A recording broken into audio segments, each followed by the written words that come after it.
still too cheap. Oh, well, there is that then, right? Wait till you get old enough for Medicare and Medicare pays. If Medicare will pay for it, why should I?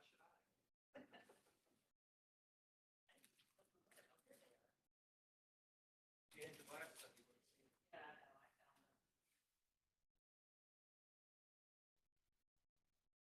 Those are pretty good here. We're good. How are,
And I'm like, well. it's color shirt.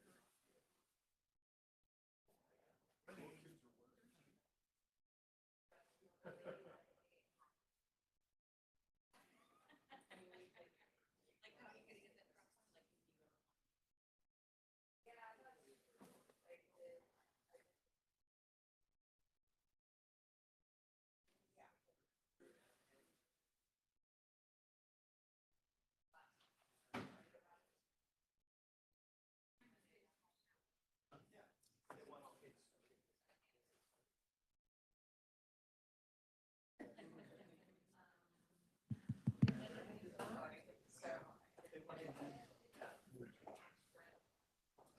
kids are wearing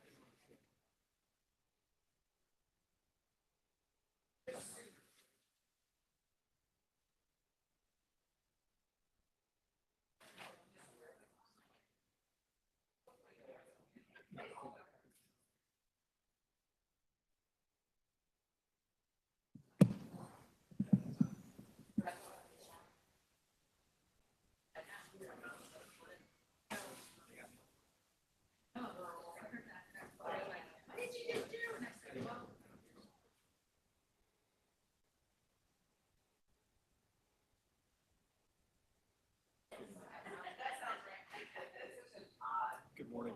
How are you, sir? Great. How are you? Thank you. Hey, this is gonna be my.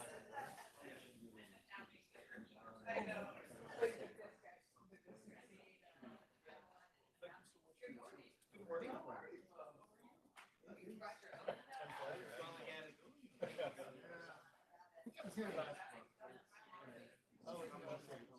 No, thanks. Anyway.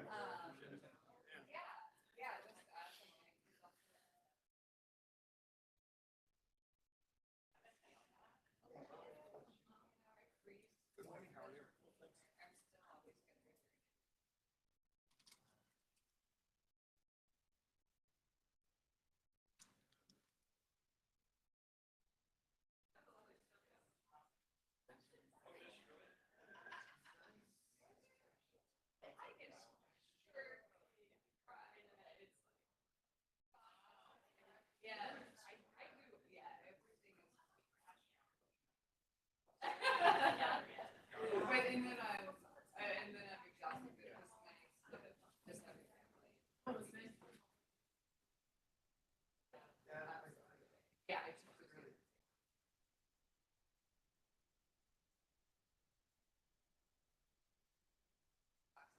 They were.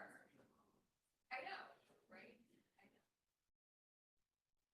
I had a house, they were all like the same. I keep trying to say yes to all of them. So I overdid it.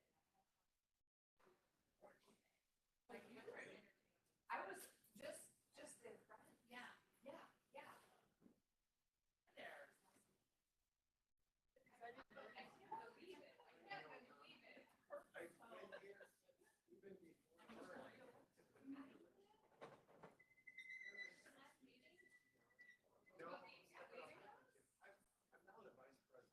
I get it.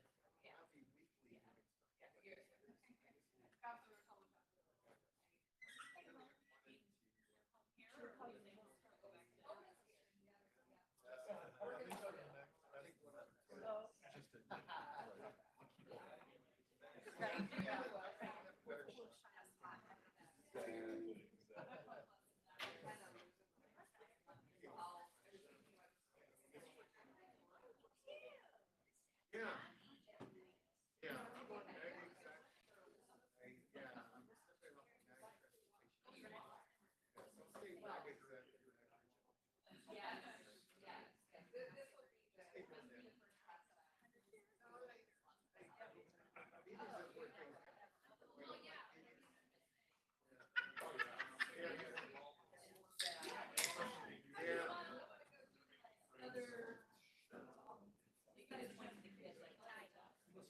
This is our winter. Yeah, I love it. Hello. I love it. It was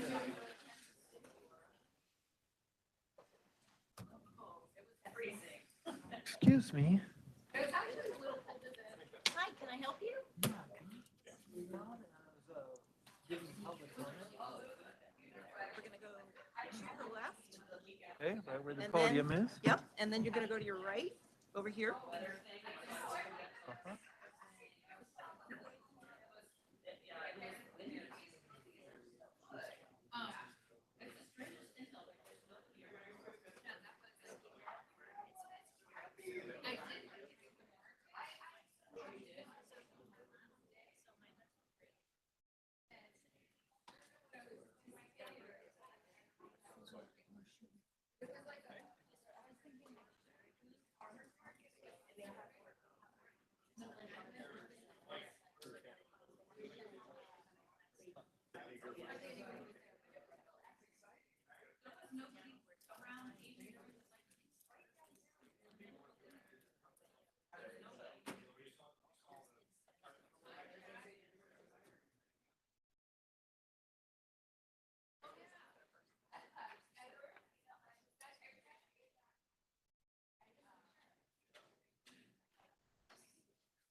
A little bit closer. Okay. Right here. There you go. There you go. Yeah. Literally just 2 steps to your left. Yeah, perfect. Oh. Okay. Either way.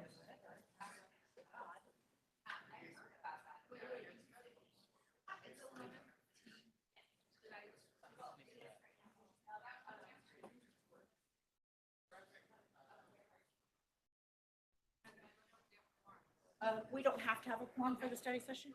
Okay, I can wait 5 minutes. Okay.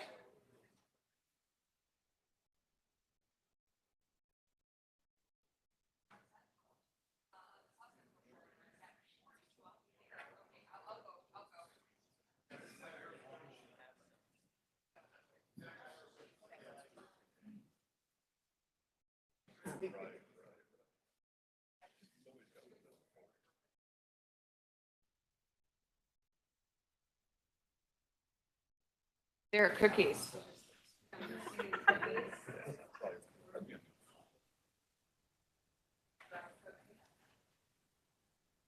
Almost.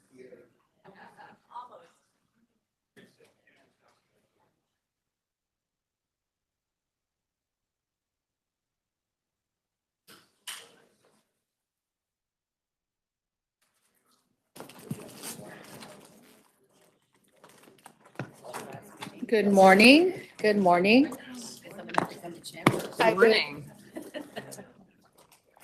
I would like to convene the joint boards of directors study session. We have 60 minutes. Tom Young from Paratransit and APTA, Polly Hansen on peer review. We can now begin. Good morning, Commissioners. We are prepared today with two different study session items. First is a study session on ride choice in paratransit. Councilmember Tomalchoff, I believe you requested this some months ago. The timing is great. We have just moved through a number of procurements related to paratransit, including a contract authorization and the purchase of tools and technology that are going to help usher us into the next generation of demand responsive service. Tom Young is our Director of Accessible Transportation Services. He's prepared a presentation. He'll walk through that with you today. It's a lot of content. We invite you to ask questions and make comments even throughout the presentation. Following Tom's presentation and the ride choice discussion, we'll have a presentation from the American Public Transportation Association staff, including our peer cities, that conducted our operations and maintenance peer review back in August. Tom, go ahead. Thank you for the introduction, Jessica. Good morning, Chair Pastor, members of the board. It gives me great pleasure to present Valley Metro's demand response services this morning. See if I can get the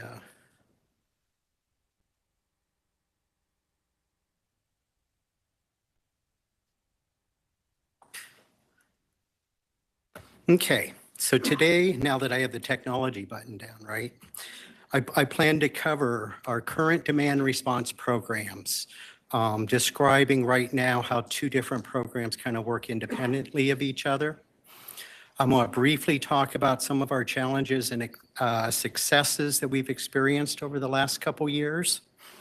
Then I'm going to move and talk a little bit about some best practices relevant to our challenges that I've seen across the country. Now, one of the areas I want to take away on the national best practices is just really a accumulation of people trying different things.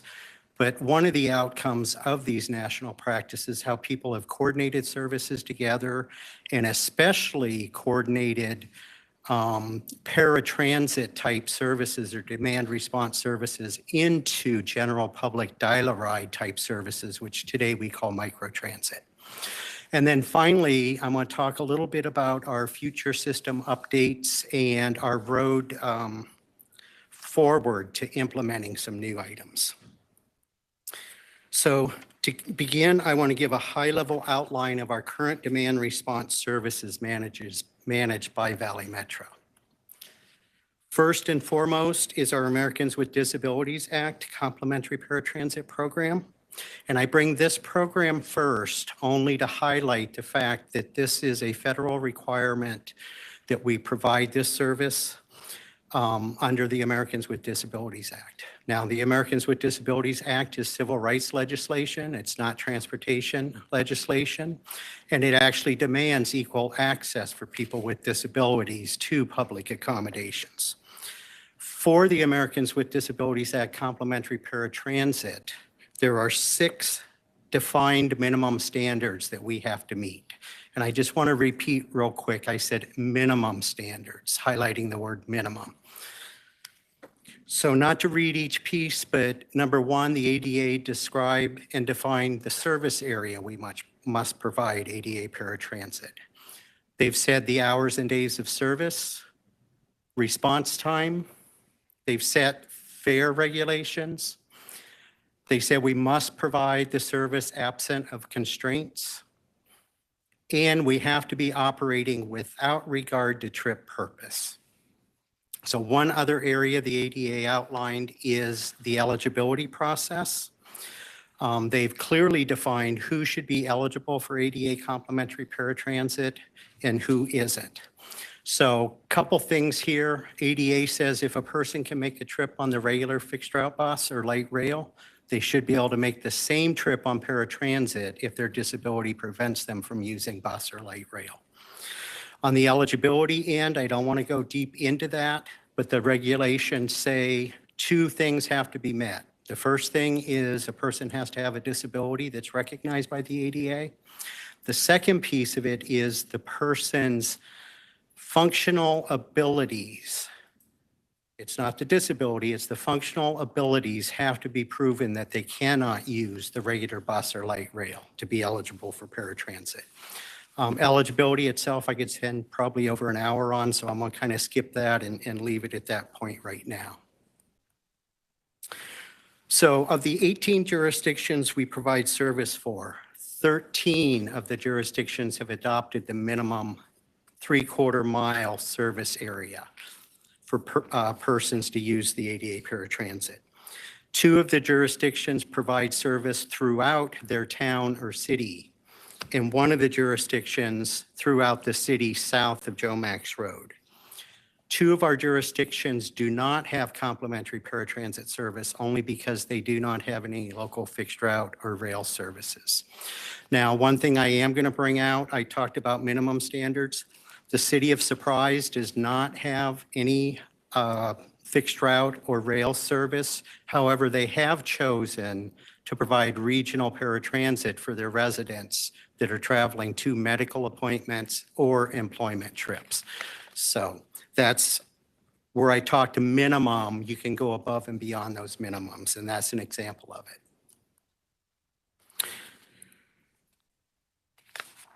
So just a quick overview of some trips that we provided in the past 6 years.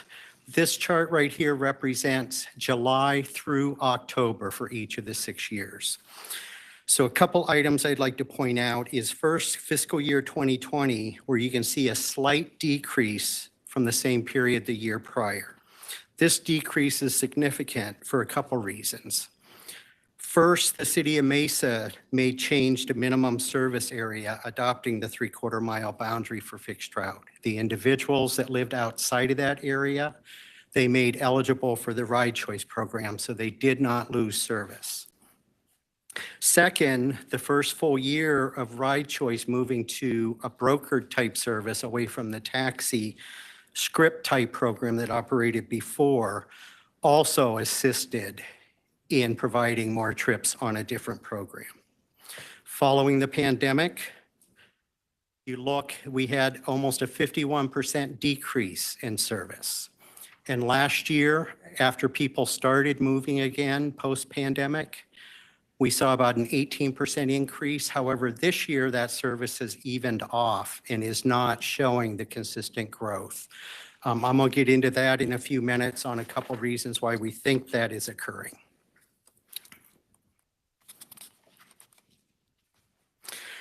So now, moving on to our ride choice program quickly. So ride choice is an alternative program to our ADA complimentary paratransit. And since it's an alternative to the program, it doesn't fall under the same regulations that we experience on the ADA paratransit program. So we're able to define who's eligible for the program.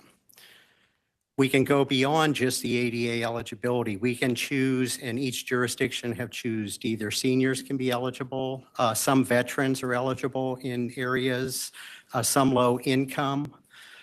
So we have a lot of flexibility in the use of ride choice. Also, ride choice uses a range of local community providers. So we rely on rideshare companies like Uber and Lyft, taxi companies, and other non-emergency medical providers to do this service. One of the unique functions of the ride choice is the customers get to choose which provider they want to take the trips for them. So I can say I want to use Uber or I want to use another company. And because I have that choice, a lot of the federal regulations against the providers are less than what they are for the ADA paratransit or transit programs, to include an exemption of the FTA drug and alcohol testing. With the ride choice program, we have several different programs a person could be eligible for. The primary base program is an individual gets 20 trips a month. They pay a fare of $3 per trip for trips up to 8 miles. If the trip goes over 8 miles, they pay $2 a mile, and each jurisdiction subsidizes the difference of that trip. Now, individuals that have routine medical appointments or employment, we move them to a 50-trip program. The same criteria for fare and trip length applies to the 50-trip program. Now, we did have some individuals, even with the 50-trip program, that they traveled so far for either their medical appointments or their employment that it became cost prohibitive for them to use the Ride Choice program, so we implemented a 400-mile program. Under the 400-mile program, an individual pays the $3 fare. The trip cannot exceed 50 miles, and accommodated and made it cost effective for these individuals. One of the other areas in the Ride Choice program is once an individual meets these limits in a month period, they cannot use Ride Choice till the next month. So some of our individuals use Ride Choice till these limits are reached, and then they convert back to the paratransit program.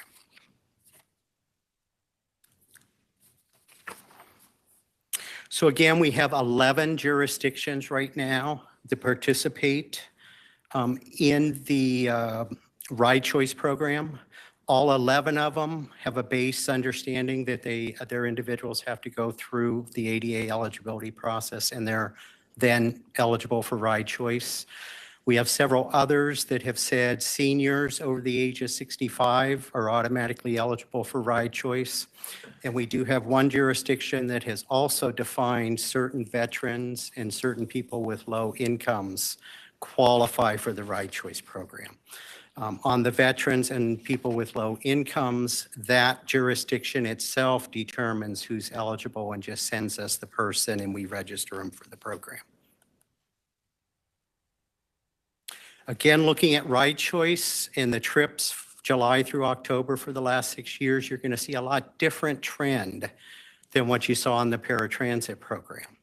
So looking once again at 2020, you see a large increase from the previous year. This increase is quite a few different reasons. We had new jurisdictions sign up for the Ride Choice program. We had the change with the city of Mesa that I just talked about. Plus, this is the first year full year that we moved to a fully brokered service and got away from the taxi script. The first full year after the pandemic, we only saw an 18% decrease in the Ride Choice trips versus the almost 50% in the paratransit program. Couple reasons for that. One of them, we speculate that in Ride Choice, an individual doesn't have to share the ride, so they get an individual vehicle.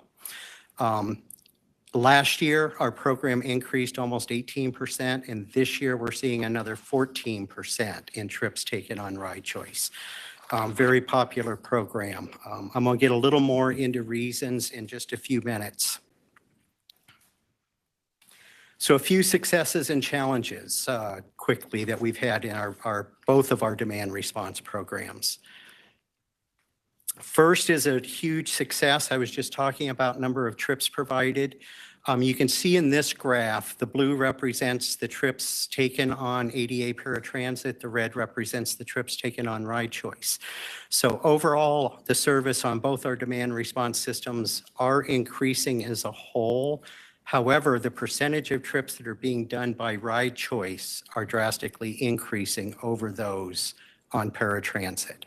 Now, like I said, one of the reasons we speculate is in Ride Choice, people get their own vehicle. They don't have to share the ride. We believe a couple other reasons for choosing Ride Choice. One is the lower fare. Another reason is some of the flexibility we built into the program. The person does not have to reserve the ride a day ahead of time.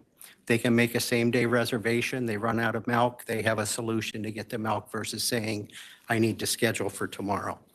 The final piece that's really good in this picture is, and I don't have the cost up there, but the average or fully loaded cost of a Ride Choice trip to each jurisdiction is just over $31, which is about half of the cost of the ADA paratransit service. per trip.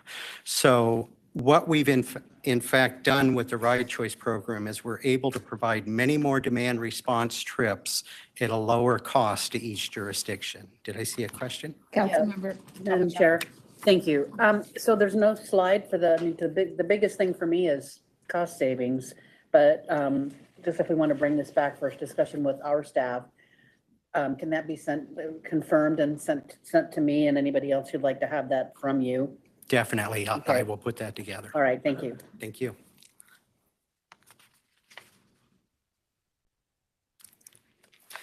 So, and I know a couple of these slides have a lot of information. I'm going to just kind of talk in general. One of the other successes that we've had, and this starts out as a challenge, but I'm going to wind it into a success, had to do with the pandemic and the loss of ridership. With the loss of ridership, it was difficult keeping current drivers busy, and our ADA provider, TransDev, did furlough quite a bit of drivers. As the demand started increasing, bringing back those furloughed drivers proved to be a little bit difficult for TransDev, and at one point, they were experiencing about a 25% vacancy rate. Now, TransDev did do proactive steps. They increased their driver wages $2 across the board. They implemented both hiring bonuses and retention bonuses. And the success of that today is they only have about a 3% vacancy rate. The frontline positions, they actually have an overfill at this time from budgeted positions. So the steps that TransDev took ended up being a success story for the program. Another challenge of the pandemic, if you go back prior to the pandemic, we were consistently providing service at an on-time performance of about 90% or higher.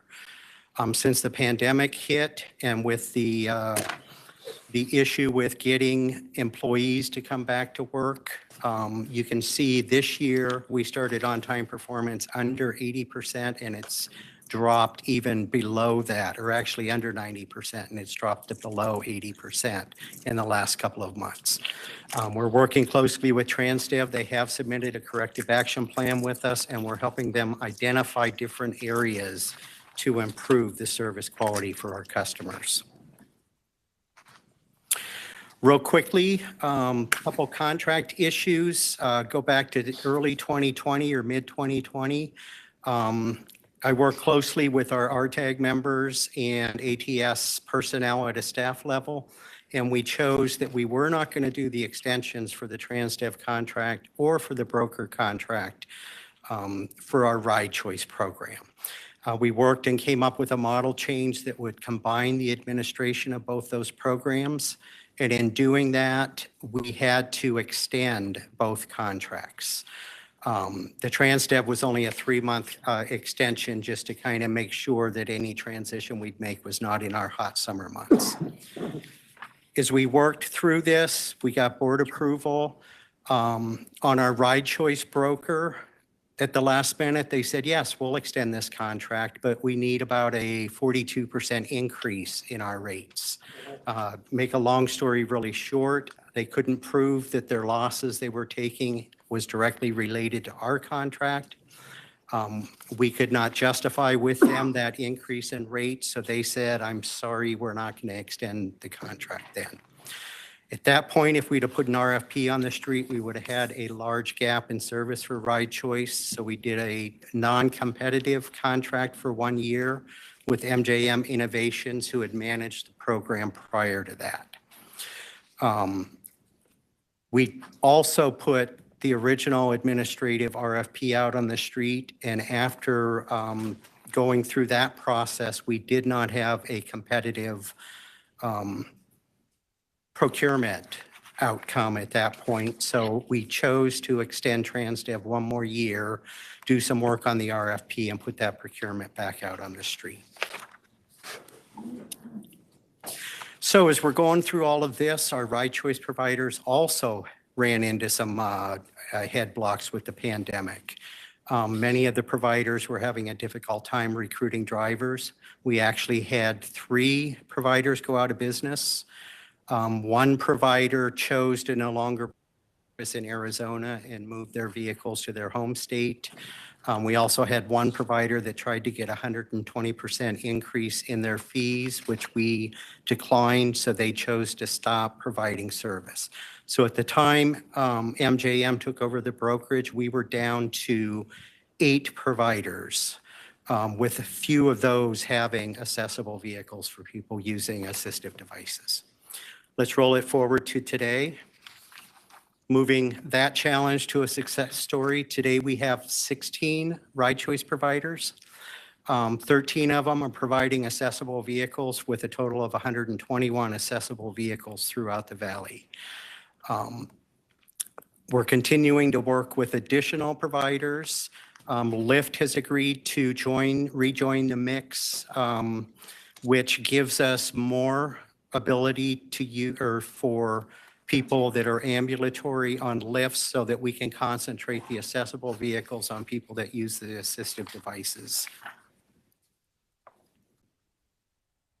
Now, this is a real busy slide, and I'm going to just summarize this real quick as one of our challenges. So the size of our service area is a major challenge in efficiencies. If we look at our east side service, Valley Metro not only provides regional service for the east side, but we also provide the local service. The regional service on the east side, we have an average trip length of almost 20 miles. But once you put the local service that we can coordinate together, that distance drops to about 10 miles.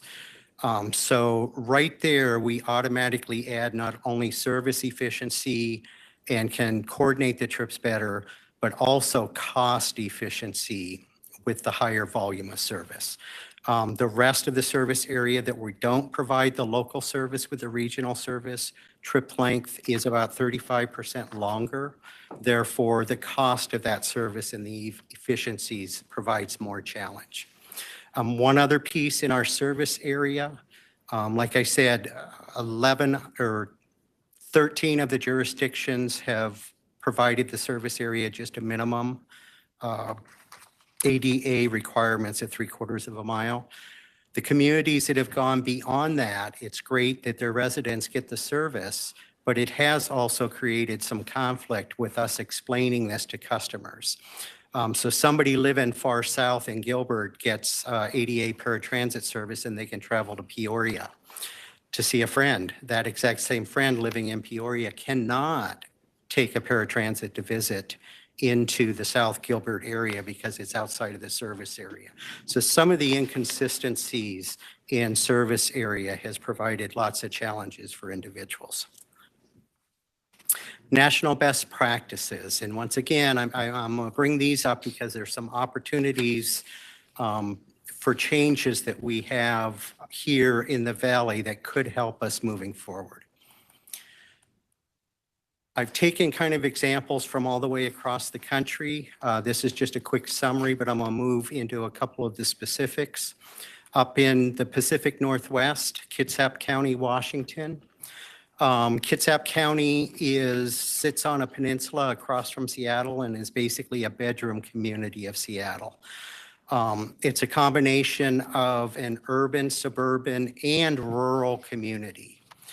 Back in the mid-'80s, Kitsap Transit has actually implemented general public dial-a-ride in areas that fixed route was not able to be operated. Now, general public dial-a-ride, what's that? Today we call it microtransit. So general public dial-a-ride, Kitsap Transit took in the mid-'80s. They used their Paratransit program and opened up for all members of the general public in certain areas. They perfected take-home service from ferries coming from Seattle. They perfected feeder service going to bus and to ferry systems. And this has been done on a very cost-effective manner because they've used one mode, their paratransit program, for accommodating all customers' trips. A little side note on this, one of the things they accomplished by implementing the dial-a-ride is they immediately knew where their transit-dependent populations live. So as the service grew, they were able to implement fixed route service, and it was successful from day one because they designed those services around where their people lived.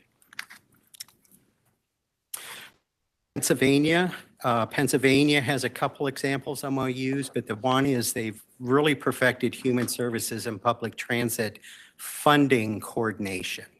So you look at the majority of the country, public transits, we provide the ADA complimentary paratransit, and that's about the only service we provide. You have your Medicaid program who funds transportation for individuals eligible going to medical appointments. They fund their own service on other modes of transportation. Same thing with senior services, with developmental disabilities, with many mental health programs. They fund their own programs on different services. So you can see right there, just the funding stream in different services. There's duplication throughout many communities.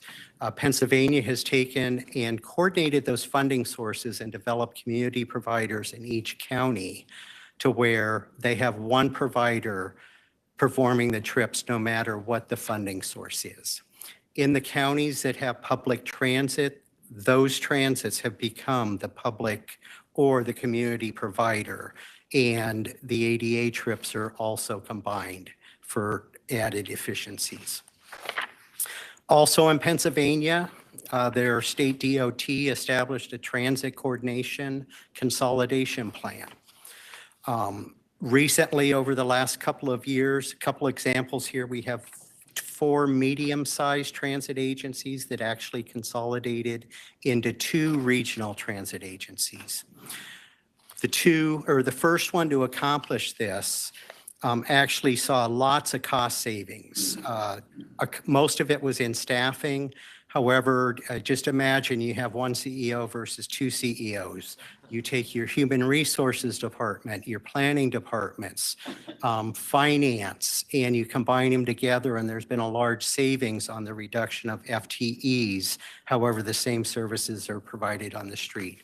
One of the biggest accomplishments they did in this was in vehicle maintenance, because they were able to build one large maintenance facility for their heavy maintenance and then rely on smaller facilities for their routine and or preventative maintenance services. So, and most recently, Rapid Transit and Capital Area Transit have also consolidated into a regional firm, and they have definitely shown the same results in this coordination effort.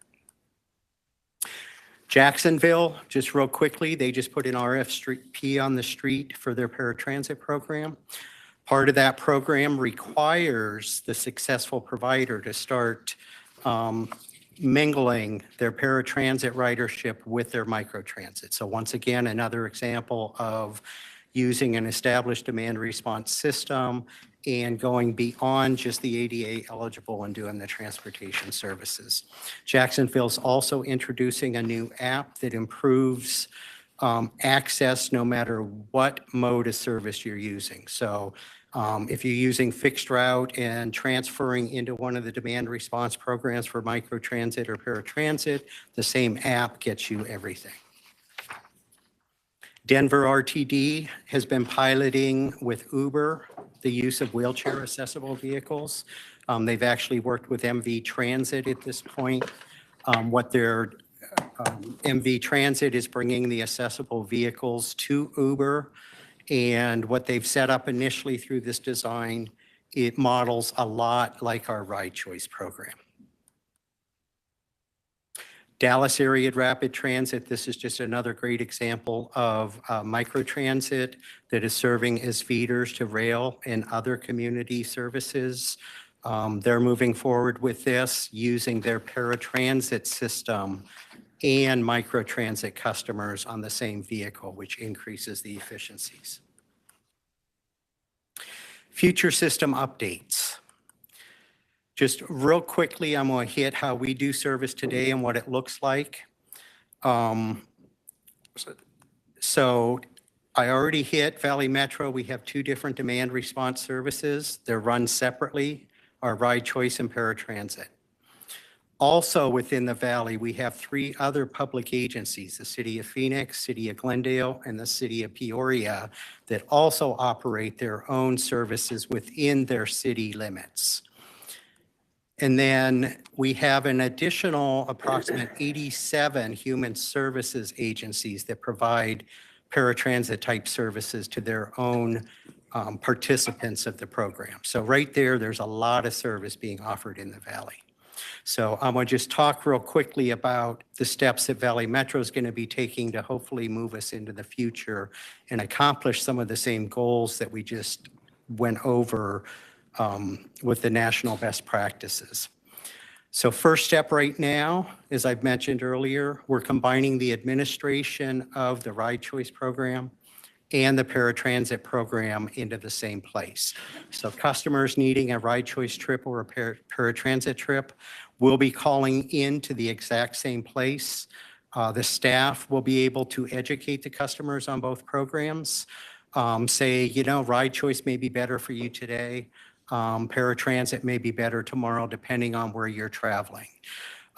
Also, this office will be responsible for doing all the scheduling of trips for both paratransit and Ride Choice.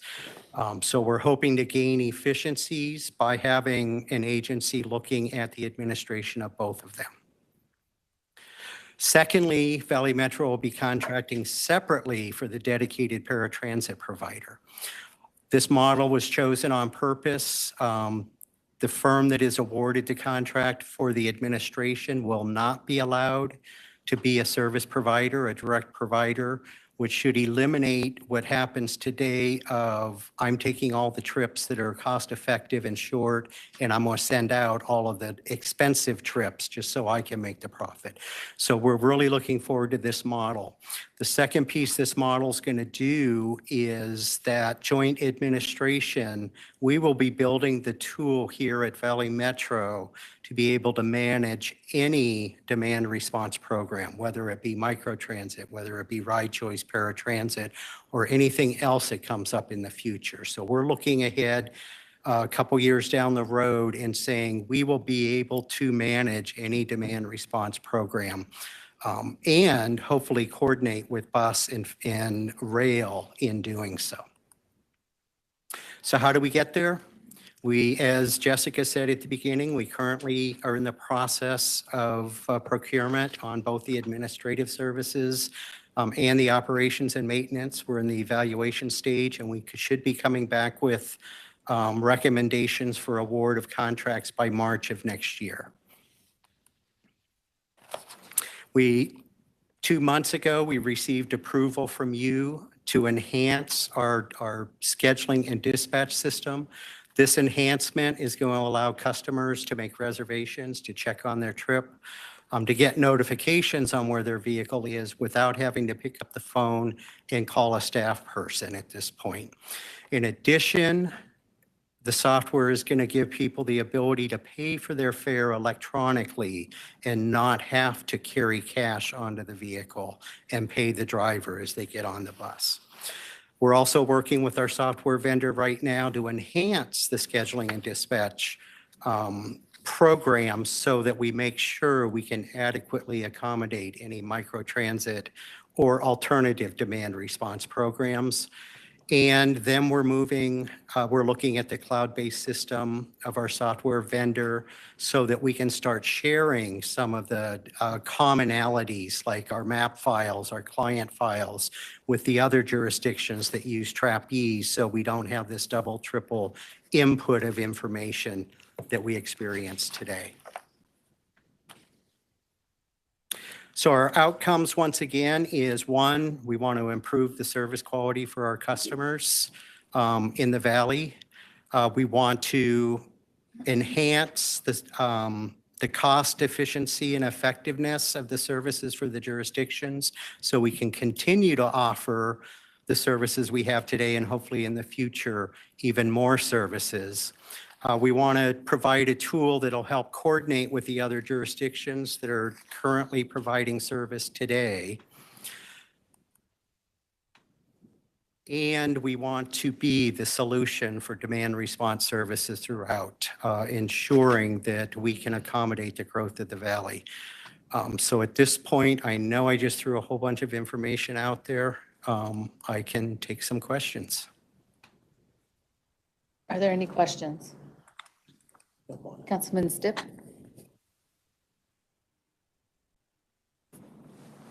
Got to get the button to work. Presentation, thank you so much. I don't know if it's more of a question slash statement, but most of the paratransit services, which appears most everybody is following the minimum required by the, I'll talk slower. The minimum of what's required by the federal government. Are most of those trips and most of that service covered by the Prop 400 rail, public transit component?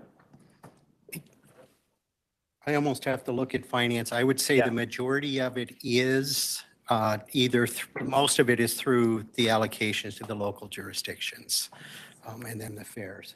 Yeah, Tyler's nodding his head, so. Yes, Councilmember Stipp, through our annual TLCP programming process, there are ADA caps in place. Each jurisdiction can modify that cap based upon sub-regional jurisdictional equity as a whole to apply more to that if they choose and have that funding available. So in the event that Prop 400 extension does not pass, doesn't even get to the ballot, is it a safe assumption to say a lot of our paratransit services will go away in the valley unless the cities pick it up independently? I wish there was an easy answer to that. What we would have to do at that time is look at all services holistically. Complimentary paratransit is based off of the fixed route service.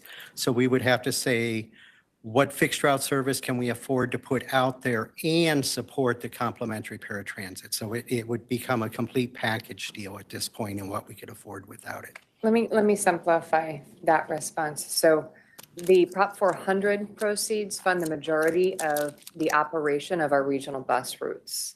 Paratransit, that 3/4 mile ADA footprint statutorily follows that fixed route bus system. So the decisions at hand that would need to be made with member cities and Valley Metro in concert is where are we going to deliver fixed route service, and also where would we deliver complimentary paratransit service? Even cities could, for instance, choose to go above and beyond that 3/4 mile boundary as some do today. But both fixed route and paratransit, it is all in jeopardy unless the cities had revenue sufficient to support their current programs, plus take on the burden currently funded by Prop 400. So really the short answer to your question, council member, is to the question, is paratransit in jeopardy if Prop 400 doesn't pass or does not make it to the ballot? Yes.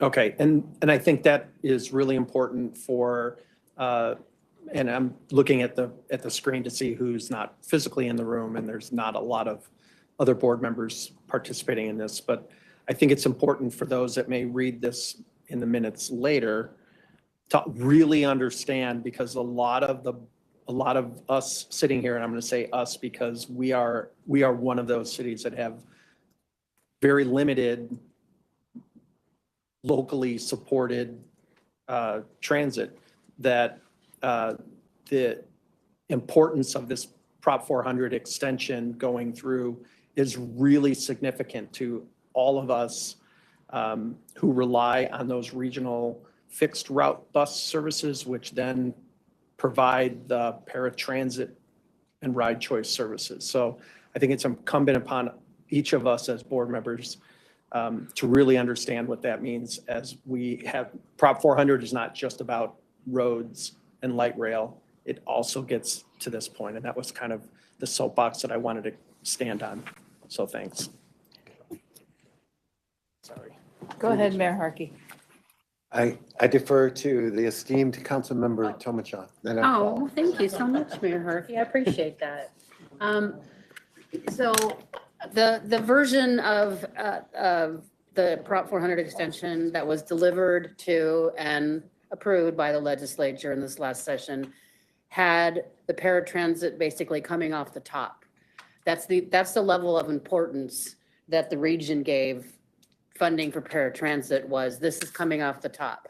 So just to kind of tack on to what Councilmember Stipp said, is that the the region understands the importance of being able to provide transportation to people who don't have other ways to access doctor's appointments, things that they need to do in life and aren't able to get in a car and drive or don't have access. So I think we've established, I think we need to continue on that road, but I think put a pretty resounding emphasis on the importance of paratransit by saying this is coming off the top. This is a service that needs to be delivered to the people who qualify to use it. Number one. My second part is a question. When we make adjustments to our fixed route service, are these boundaries for paratransit? Is this like a sliding scale where those adjustments are automatically made? So the 3/4 mile boundary does automatically change with respect to fixed route service. Now, I see the 3/4 mile boundary as a policy floor, not a ceiling. So cities could choose, for instance, to extend eligibility to a larger geography. Some of our member cities are extending ride choice, for instance, to individuals who are not ADA eligible, but who qualify because of age or income or some other criteria. But that 3/4 mile boundary is a statutory floor. And I would love it if we could envision it as such, especially for some of our communities that don't have the density of fixed route service, but do have needs for their constituents to access mobility. This is going to be at the fore of our conversations moving forward, especially as population grows in some of our outermost communities across the valley. And frankly, especially as we all age as a population, the need for demand responsive mobility services will only increase. And I hope to put I think we all get it. I think a lot of people in the legislature get it. I don't know what the issue was with the 9th floor. But that, even though you don't need it, and that's, unfortunately, a way a lot of people look at something like this is, I don't need it. Nobody in my family needs it. Not right now, but you may need it sometime. Somebody that you care about may need it sometime. So the service is important really to all residents of this region. And if it's not important to you today, it may be very important to you sometime in the future. Thank you. Mayor Harkey. Thank you. So just curious, with this and others, I assume that if perchance that there is a delay in the passage of Prop 400E that none of us welcome, I assume you guys would be the broker that would work with individual cities that would, if indeed, and also provide the cost estimates. So if cities wanted to add additional funds or additional taxes that might twilight with a future passage of a Prop 400 there's a lot of horse trading, I'm assuming, that would have to go on, but Valley Metro and RPTA would continue to be the broker that would work between cities to make this possible, that we could continue to provide adequate/exceptional transportation to our community as needed? Yes, Mayor Harkey, Valley Metro RPTA would be that convener of both that regional dialogue and in that broker with the individual cities to design an ostensibly much smaller transportation system footprint. Thank you. Any other questions? Supervisor Sellers. Yeah, excuse me. And just so everyone knows, Prop 400 doesn't expire yet for a couple of years. So the impact of transit, we may have a little bit of time, but the impact on expansion that's going on in this valley right now is going to be impacted extremely soon. And it's going to be a big deal.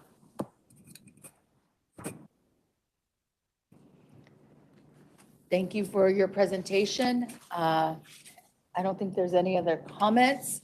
What I like to say is that Prop 400E is very important to us as we look at many different paratransit and ride choice, but also the other impacts that would have on our system. And so I believe you demonstrated the importance of these pieces as to why we have to advocate for them. So thank you. Really appreciate it. We have 20 minutes, I believe. 19, as they will tell me. And I would like to welcome from the APTA, Polly Hansen, peer review. Thank you very much. And Good day, Mayor Pastor, CEO for Miller and Valley Metro staff. My name is Polly Hansen, and I am the Senior Director of Security Risk and Emergency Management with the American Public Transportation Association, which is the oldest and largest advocacy group for mass transit and passenger rail in North America. Next slide, please. Here is the peer review panel members, Timothy Borchers, Principal Consultant, Rail and Bus Systems, National Transit Services, Mark Major, Deputy Chief Executive Officer, Finance and Administration, New Orleans Regional Transit Authority, Andy Skabowski, Chief Operating Officer and Executive Vice President, Capital Metro in Austin, Texas. Next slide, please. This is what I'm going to do, is talk about the scope of the review, the methodology, and then the panel will go over the observations and recommendations, and then we'll leave time at the end for questions and discussion. Next slide, please.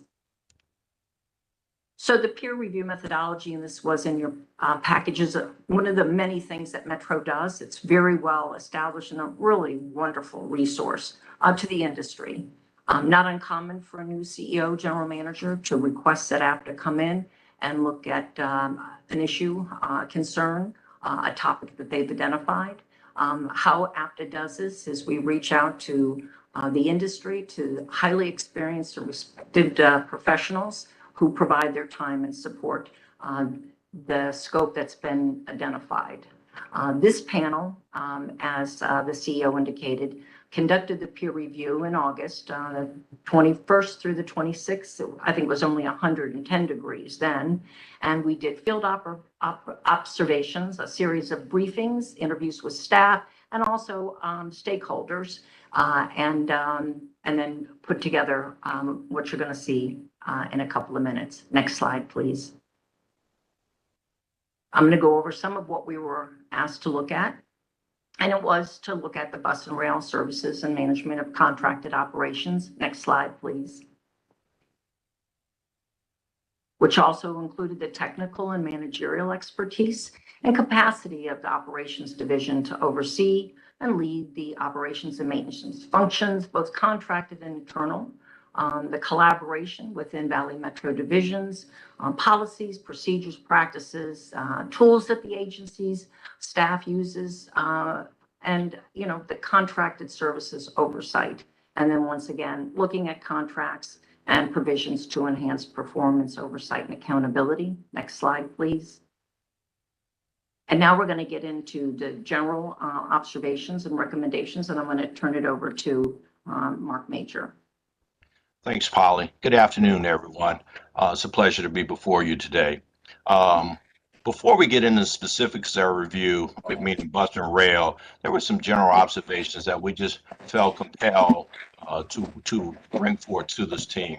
We want to make certain that you know up front that your team at Valley Metro is focused on providing quality transportation to the Valley. Secondly, you as a community should be very proud that you've been selected to host Super Bowl 57. And make no mistake about it, that quality rail system that you have, we believe was the impetus for the NFL making that selection. Next, you should be very proud that your team has completed and opened the Tempe streetcar, and the Northwest expansion will open very soon.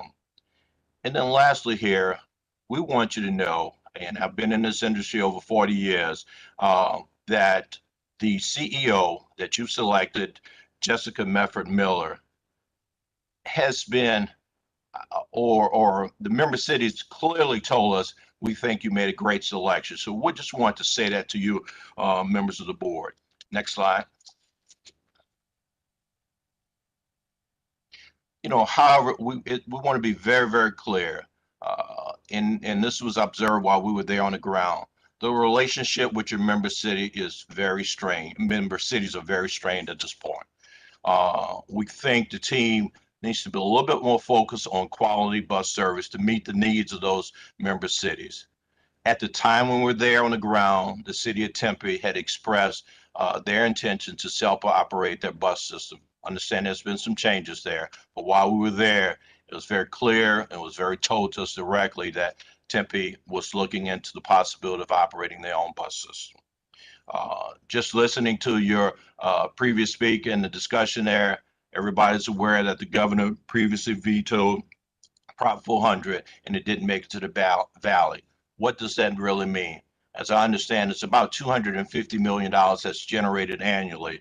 And for Valley Metro, that is the lifeline to your fixed route bus and paratransit services. And I also want to be very clear too, that in our industry, we talk about fare box recovery ratio. And simply what that means, what percentage of the fare box revenue cover the associated operating expense. So if you got a fare box recovery ratio of 30 to 40% in our industry, you're sort of operating at a superstar status. And I say that to make sure that you know that the majority of transit systems throughout this country have a source of subsidy. So this $250 million is your source of subsidy, and very common throughout our industry, be it sales tax, be it property tax, et cetera, et cetera. So you're no different from any other community across this country. And then lastly, through our observations, through our direct discussions, we strongly believe that Jessica is positioned to structurally align the agency to address the current environment, to address the relationship with the member cities, and to lead Valley Metro forward in the future. At this time, I'm going to turn it over to Andrew Skabowski, and Andy is going to go through our bus observations and recommendations. Andy? Good afternoon, everybody. My name is Andy Skabowski. I'm Chief Operating Officer at Cap Metro, and welcome to everybody. Thank you for giving me a moment to present this. Let me get through some of our observations on the bus system side. Some of the things we saw and both visiting and discussing with staff. We saw some issues with effective contract management, and that directly turned into issues with both meeting the service needs of Valley Metro as well as the quality of the service in the street. From that, some of the Valley Metro bus operations staff didn't have the contract management experience, that's why they had some issues with actually effectively contract managing. And some of the mechanisms in place that we typically use in the industry to ensure contract compliance, like liquidated damages, they were not being utilized. We also saw a lack of command of understanding exactly what was needed. When on an operating side, when you run a bus garage, things like the number of buses required to come out of to make service, as well as having an ample number of operators to do that. That's something that's driven in, and everybody knows that. And I didn't get that same feel or understanding when we engage with the staff. From that, a kind of a separation and a lack of ownership and accountability on the Valley Metro side, where since it was a contracted out operation, assumed that was the contractor's issue. And then, the two parties, the contractor as well as the agency staff, need to work together in an integrated approach to serve the customer. And with that separation, you just didn't quite get that. Some recommendations. Next slide, please.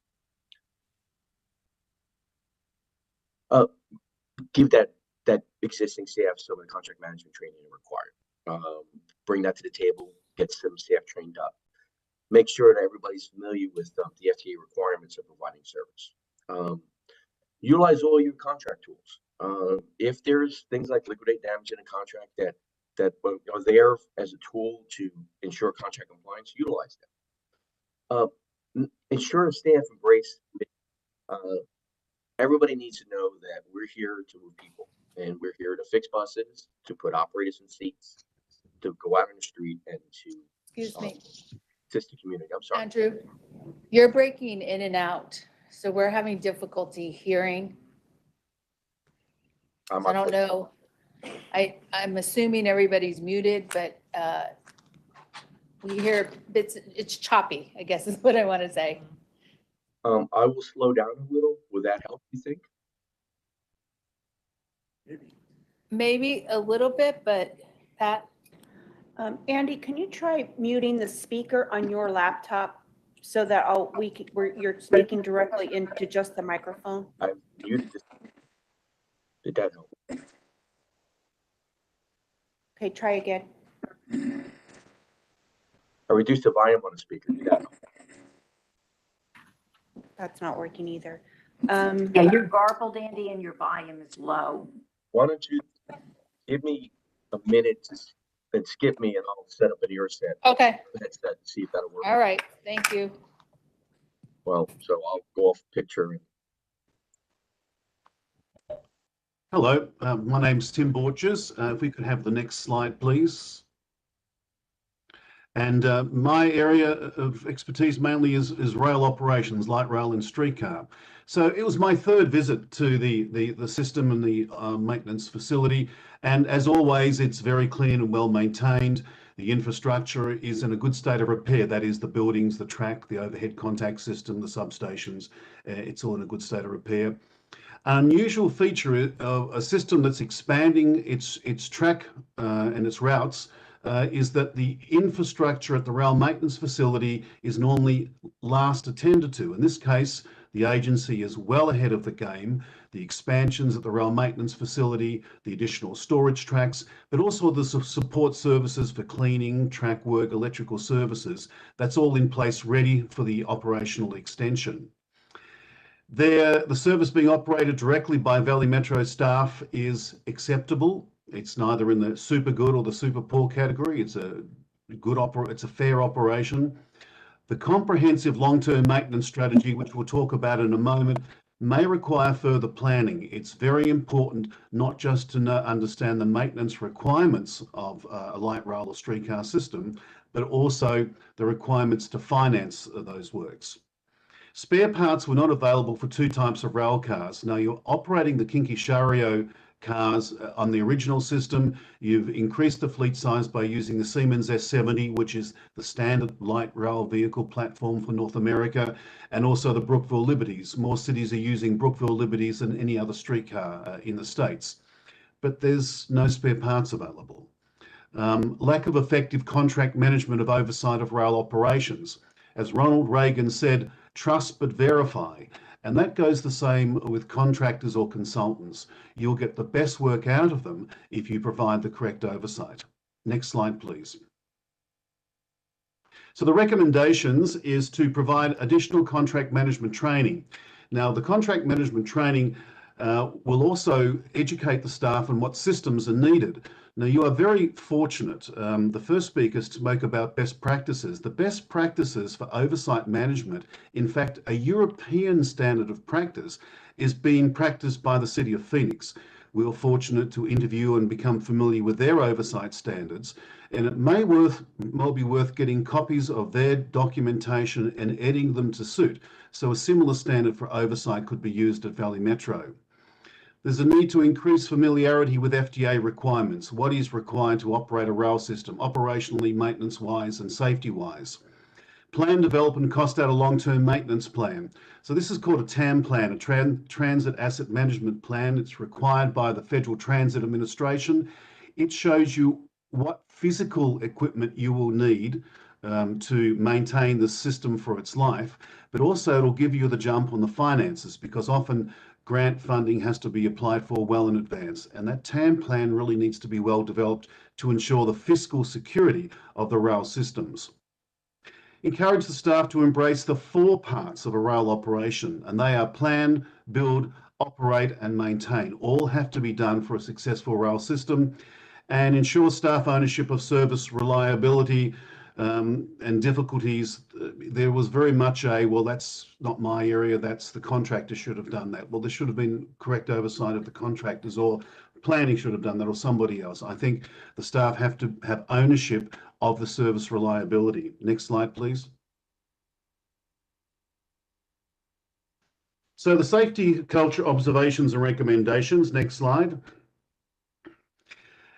The safety culture is disparate. That is, it's not really aligned with current requirements or practices. The safety briefings were not provided in any facility. So before you walk into a heavy rail facility like you have, it would be typical, it's a requirement that you're briefed about the hazards. There's high voltage, enough voltage that can injure you. There's large vehicles moving around. There's pits. There's loud noises. You need hearing protection, eye protection. There was no safety briefings supplied for that. Safety sensitive practices not understood or observed. We'll speak about that later. Rail operator certifications not up to date and lack visibility. So basically what happened there is a rail operator, they're trained, they pass their rail certification or their train driving test, and they become a rail operator. But the licenses are only really valid for 12 months. So every 12 months they have to be recertified or relicensed. There's some overlap with those terms. The new CEO, realizing this was an issue with other agencies, in performing an act of due diligence, asked through the ranks, had all the operators been certified? It was found that a reasonable number of, were not certified, which could be considered as unlicensed. The complication of this was it wasn't reported to the safety committee because the safety committee didn't understand this was a safety sensitive item. So that's one issue that we will talk about a solution for. The safety warning signage was lacking in the rail maintenance facility. When you walk in, you would see a sign, caution, moving trains, caution, pits, caution, hearing protection, eye protection, a lack of signage. It was in obscure places. The rail construction zone through the city contained pedestrian hazards, trip, fall, hard to negotiate. We experienced it ourselves. The project is your project. There should be some oversight to make sure it's safe for the public. And the rail maintenance facility lacked adequate fencing.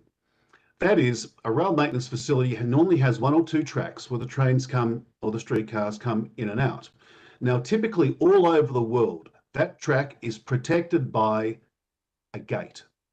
There is no gate at the facility. There is nothing except for a security camera. At a busy facility, there would be a person there. At a quieter facility, there might be a gate. It's open 24/7 to the public. Next slide, please. So briefly, recommendations: re-educate staff on safety as a core value. Safety now is everybody's responsibility. It's not a department's. Remind staff of safety sensitive practices by function and role. Provide additional safety oversight of contracted employees, additional oversight, and I made the reference to the City of Phoenix's European style systems.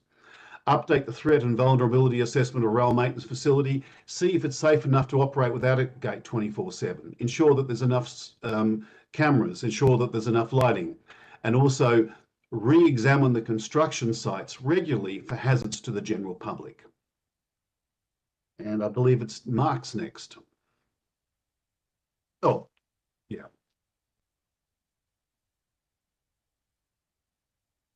Next.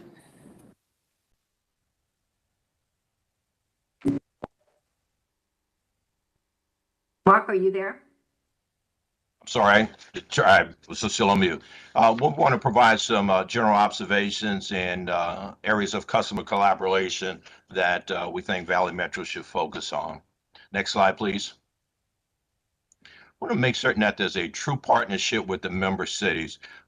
You just had a great presentation by your Paratransit director. We think that sort of relationship and data sharing should exist with all the member cities as it relates to fixed route bus services. We want to make certain that you are providing the required outreach, in data sharing, and where possible, provide dashboards so that your member cities can have real-time information. And most important in our business, we need to focus on and understand what is the true customer. The true customer in terms of Valley Metro is that individual that's standing at that stop out in 110-degree temperature. So that's the true customer. And then lastly, missed trips. When we have missed trips in our industry, we are providing a discomfort, if you will, to our customer. That means that somebody has to wait for the second bus, and again, standing out in 110-degree temperature in your community is really, really tough. So we want to make certain that there is enough resources so that minimize the number of missed trips. Next slide, please. And again, talked about it, but can't stress it enough. member cities want to have access to data. So again, you've got a model in place, what you're using in the paratransit area, replicate that model on the fixed route bus side. And then lastly, you have available tools in your contracts, more particular liquidated damages. It's been a while since your organization has implemented any liquidated damages. And we want to make certain that Valley Metro utilizes all the tools in the toolbox.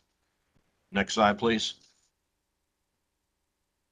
So, yeah, looking at some of the SOPs. So rail systems like airline systems, flight systems are actually fairly simple. It's multiple simple systems all interacting and laid on each other. Now, an SOP is the standard operating practice. Most practices in the transit industry, in the airline industry, in the space industry are operated by written procedures, just like these. I have 4 of them here from Valley Metro. Now, in this particular case, their standard operating procedure is, what do you do if a streetcar gets a flat battery? What do you do? Well, there's 4 SOPs. You should be very proud of the agency. 4 SOPs, 28 pages of procedure of what to do. Basically, they all say is take the car out of service, park it somewhere safe, and when it's safe and available to do so, return it to the facility. 28 pages. What happened is when we were there, a streetcar batteries went flat. Instead of following the SOPs, a person gave an instruction, bring the car back now. The car had insufficient power reserves to return to the facility. It was during morning peak. So what do you think happened? There was a 2.5 hour delay to your morning peak light rail services.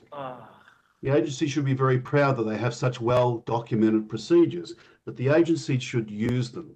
So the SOPs really should be reissued and discussed at toolbox briefings, daily safety meetings, or even an education campaign. That would be the recommendation.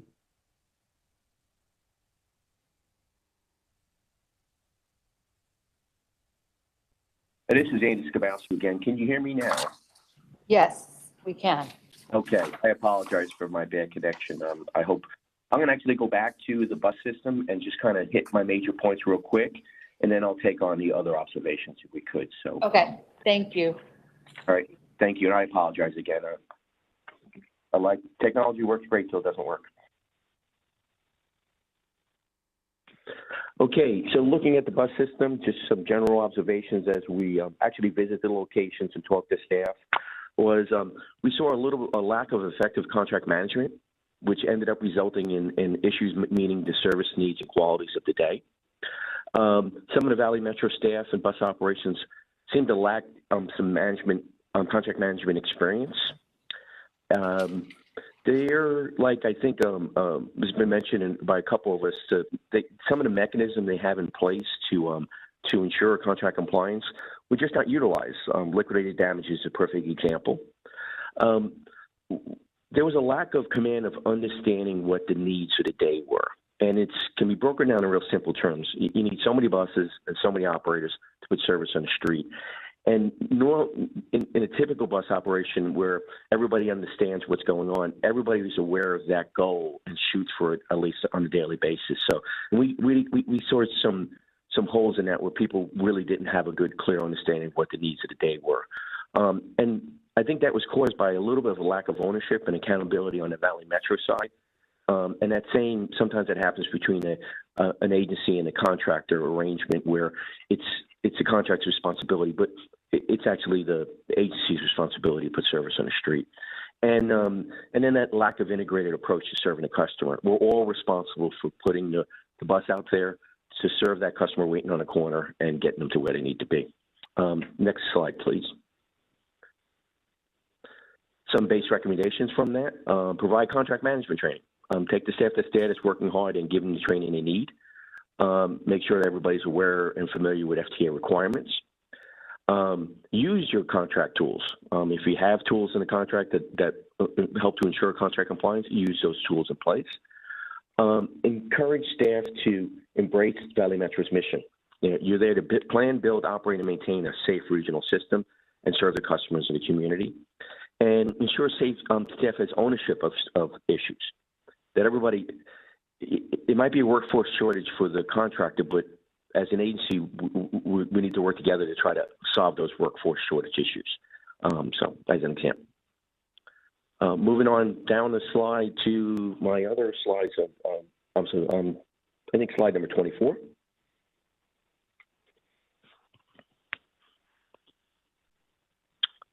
Okay, that was right after SOPs.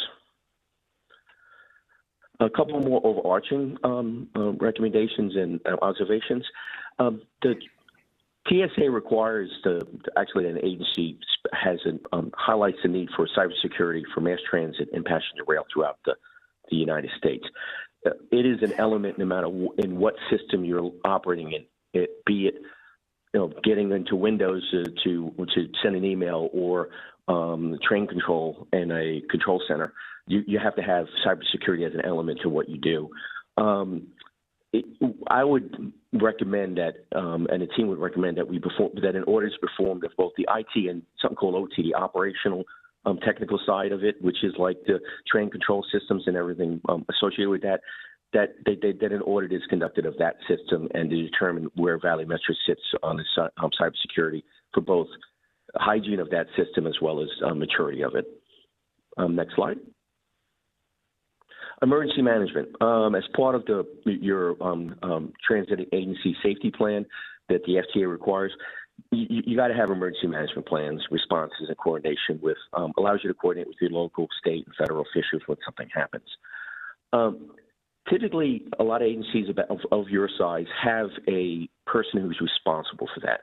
That person who writes those plans, that updates those plans on an annual basis, that works with the different local, state, and federal officials, and make sure that it's up to date. And then all of the various teams, both Valley Metro as well as its contractors, are aware of the emergency management plan and are able to implement it when it's needed. And so a recommendation would be maybe to look at what can be done with designating some personnel whose specific job would be that function. And I'm turning it back over to Polly, and I think we'll open for questions for any of us. Yes, and what I'd like to say to board members is that you have to remember that we were at Valley Metro in August, and I can tell you because I'm the point of contact that many Valley Metro staff have reached out to me looking for other best practices, contacts to have conversations about some of the recommendations. And this was a snapshot in time in August. And we know that the CEO has done much since she heard this same briefing. So certainly available at this point. I know that you are looking at time. So I'll conclude and turn it back over. Does anyone have any questions? Councilmember Tomachov? Thank you. So are we going to be, I imagine probably, as she said, some of this stuff's already beginning to be addressed. So will we be getting, quarterly reports as a board, or how we're addressing these and what the plan moving forward to bring out some of this stuff into, I don't want to say compliance, but implement some of these recommendations into our day-to-day operations? I would be happy to provide quarterly reports, Councilmember Tolmachev. I've been providing brief updates on a piecemeal basis, but I think it would be helpful now that we've had this presentation and report out to be able to connect what we're doing now and where we're moving it forward back to these specific recommendations. Certainly. Thank you.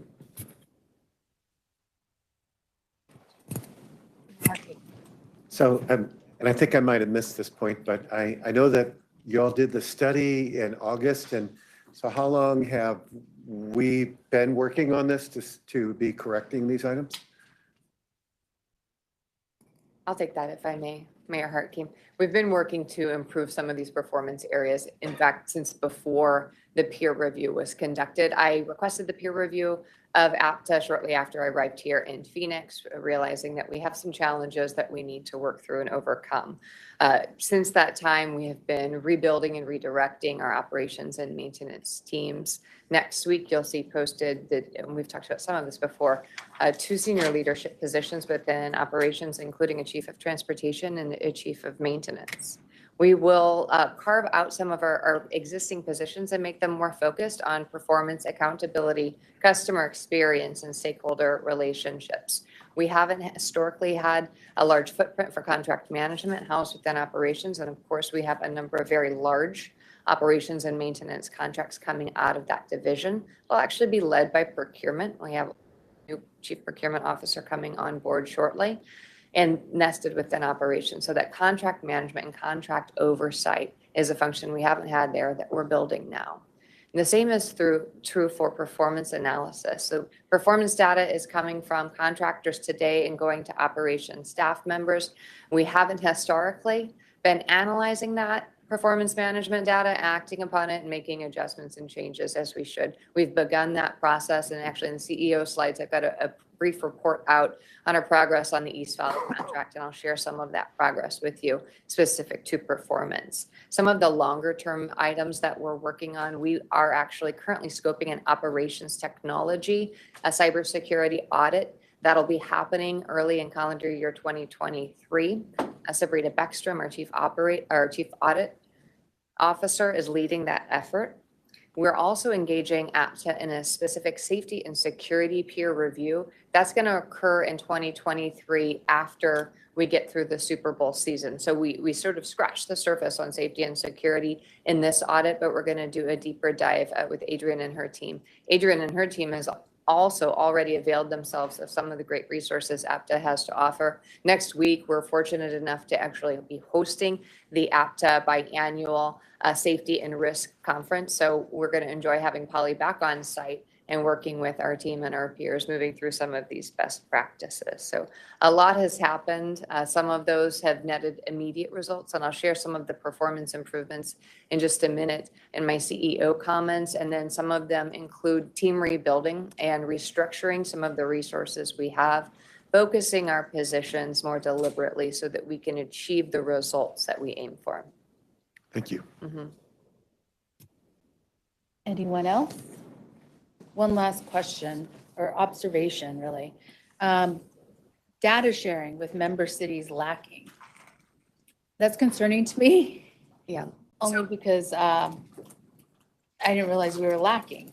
Yeah, we're not withholding information, but we don't have the same, or we haven't had, I should say, looking backward, we haven't had the same collaborative relationship with member cities on fixed route performance that we have, for instance, that Tom has built in accessible transportation services, where his team is actually sharing a weekly dashboard. I get it, your city staffs get it in the email, so we know exactly how many trips we're providing, how many denials, what our on-time performance has been. It's incredibly helpful. So we're working to create that now. We've been through a collaborative process these recent months as we rescoped the East Valley contract. Though we were focused on rescoping the East Valley contract, by the way, that process did include staff from our West Valley member cities so that we could together agree upon our performance goals and metrics, and then how now we're reporting out and engaging one another. This is going to take, I think, some retooling of some of our ongoing engagements. We have a planning committee that meets on a regular basis. We have RTAG, and I think that we could be more collaborative and doing more kind of rolling up the sleeves performance review work rather than just board agenda previews, which is what happens in those meetings in the past. So we're getting there. We've made some improvements. I'm not satisfied yet with where we are today. Well, we now know what we need to do and where to work towards, and we're working towards it. But there's small gains and then there's a longer gains. So I really appreciate the report. Thank you for all the information. This is valuable to all of us. And I will adjourn the study session. Any other questions, or what would you like? If I may, I just want to thank Polly, Mark, Tim, and Andy. This has been incredibly helpful for the Valley Metro team. Also, the member city staff that were able to participate. They all have day jobs, very busy ones in their own right. And they took their time to come here and spend a lot of time on the ground with us in Phoenix, and then a lot of time after that visit in August preparing for this report out today. So I am so very grateful for the talent that our colleagues lent to us. Thank you. Thank you, team. And once again, the hospitality was so fabulous that we asked Jessica if we could bring our mid-year Safety and Risk Management Conference. And so we'll have about 130 transit professionals, plus people from TSA and FTA in Phoenix next week, with Valley Metro being our host. So thank you, and I look forward to being back in Phoenix starting this Sunday. Welcome to Phoenix and welcome to the state. Mayor Harkey.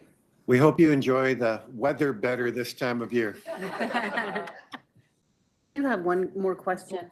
Prior to this one, when was the last time the organization went through this detailed of a peer review?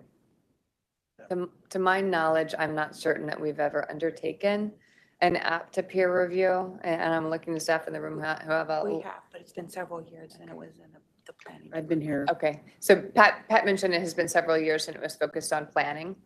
Peer reviews are typically topical, so this was operations and maintenance. So this was our first operations and maintenance peer review. There will be others. I mentioned safety and security is one that we all have already scoped and are just planning the dates, and that'll occur in hopefully first half of 2023 before it gets hot, but after Super Bowl. Okay, wonderful. Thank you. Yeah. Yep, I'll be back in February.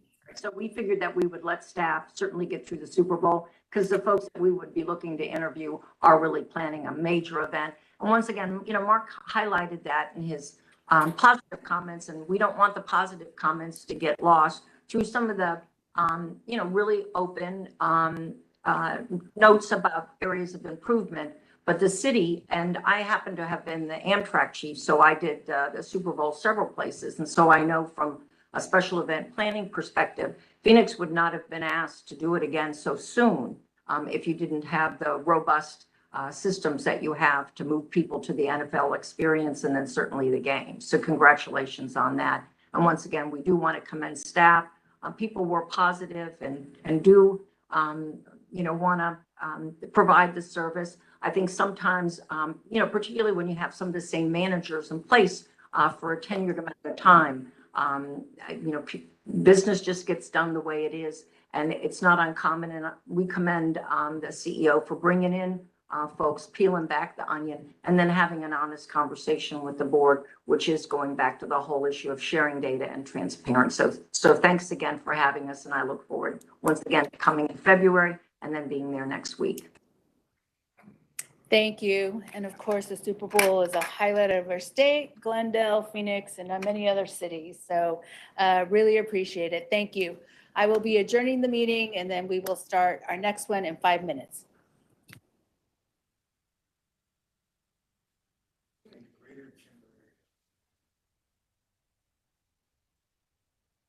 Jessica?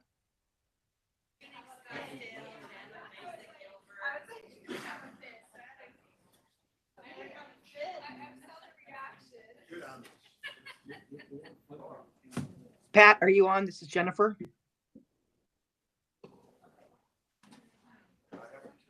Yes, Vice Mayor, we're getting ready to start the regular board meeting in just a minute. We just finished the joint board, the study session. Yeah, I've been on. My problem is my battery is running really low on my computer, and I cannot find my charger. I'm not at home. I'm in Washington, D.C. Okay. Another option is to join on your phone. Yeah, I might have to. Yeah. Hang on a second.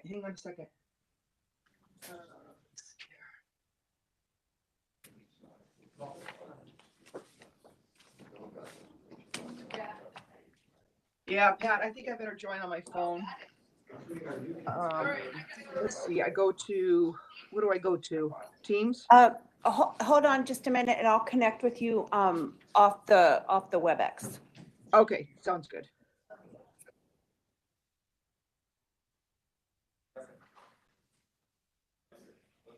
Well, I just want to get going.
But thank you for the, it's been a, your point on.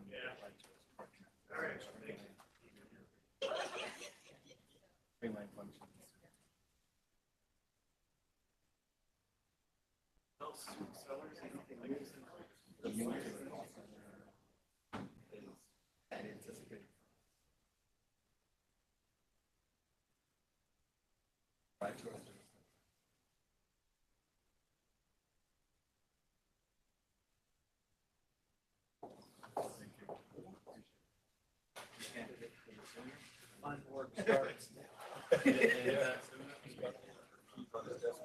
Yeah. We're gonna push as fast as possible.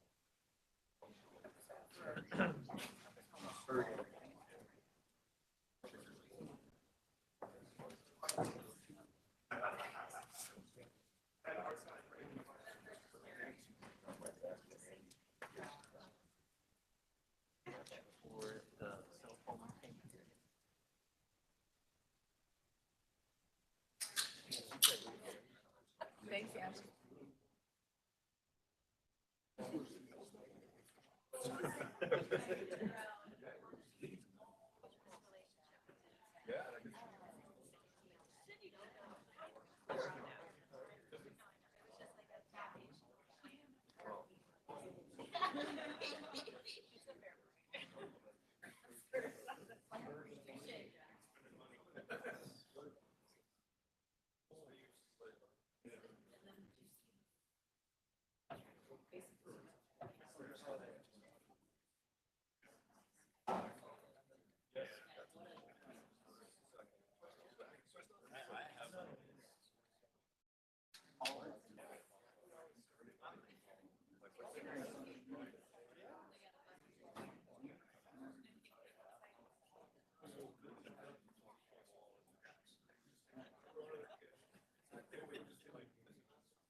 Oh, 1 minute.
All right, here we go. I'm gonna miss seeing you here. I'm going to convene the meeting and welcome members to the November-December meeting. Pat, will you now call the roll? Yes, good afternoon, everyone. Vice Mayor Veronica Malone, City of Avondale. City of Buckeye, Councilmember Clay Goodman. City of Chandler, Mayor Kevin Hartke. Here. City of El Mirage, Vice Mayor Monica Dorsey. Here. Town of Fountain Hills, Councilmember Mike Charnow. Town of Gilbert, Mayor Bridget Peterson. City of Glendale, Councilmember Lauren Tolmachoff. Here. City of Goodyear, Councilmember Bill Stipp. Present. Maricopa County Supervisor Jack Sellers. Here. City of Mesa, Councilmember Francisco Heredia. Here. City of Peoria, Councilmember John Edwards. Here. City of Phoenix, Vice Mayor Laura Pastor. Here. Town of Queen Creek, Councilmember Leah Martineau. City of Scottsdale, Councilmember Kathy Littlefield. City of Surprise, Councilmember Chris Judd. City of Tempe, Vice Mayor Jennifer Adams. I believe she's trying to connect via phone. City of Tolleson, Councilmember Adolfo Gomez. Town of Wickenburg, Mayor Rui Pereira. And Town of Youngtown, Mayor Michael LaVault. Yes, Pat, I'm here.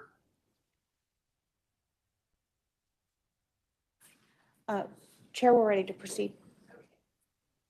Before we get started, I would like to thank Mayor Hartke for his service. Today is his last meeting with Valley Metro. Doesn't mean it's not his last meeting in transportation. He has a lot of other roles in that arena, but he is passing it on to someone else in the city of Chandler. And Mayor Hartke, would you like to say anything? Just want to thank my colleagues. It's been an honor and a pleasure working with you, and I feel we're in good hands with Jessica Mefford-Millard, and you will continue with your great staff to provide quality transportation to us. So we're in good hands, and it's a good time to step it off to someone else. Well, thank you for your service. Is there any comments from any? Supervisor Sellers? You know, as much as I appreciate everything that Mayor Hartke does, I hope him passing off his duties here isn't the same as when he passed chairmanship of the MAG Transportation Policy Committee to me.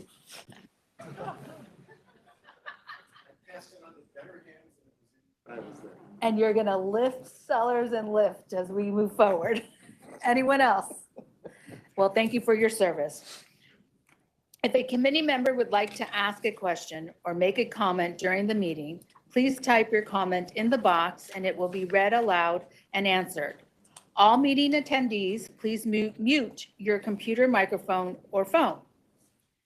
Item number 1 is public comment. The public will be provided with an opportunity at this time to address the committees on non-agenda items and all action agenda items.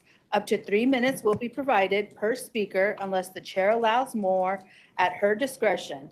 A total of 15 minutes for all speakers will be provided. Blue? Oh, no, it's Mr. Marcus Schmidt. It's Okay, we first and then Blue Crowley. thank you. Thank you for this opportunity to speak with you. My name is Marcus Schmidt. I'm in the city of Phoenix. I'm here also representing the National Federation of the Blind.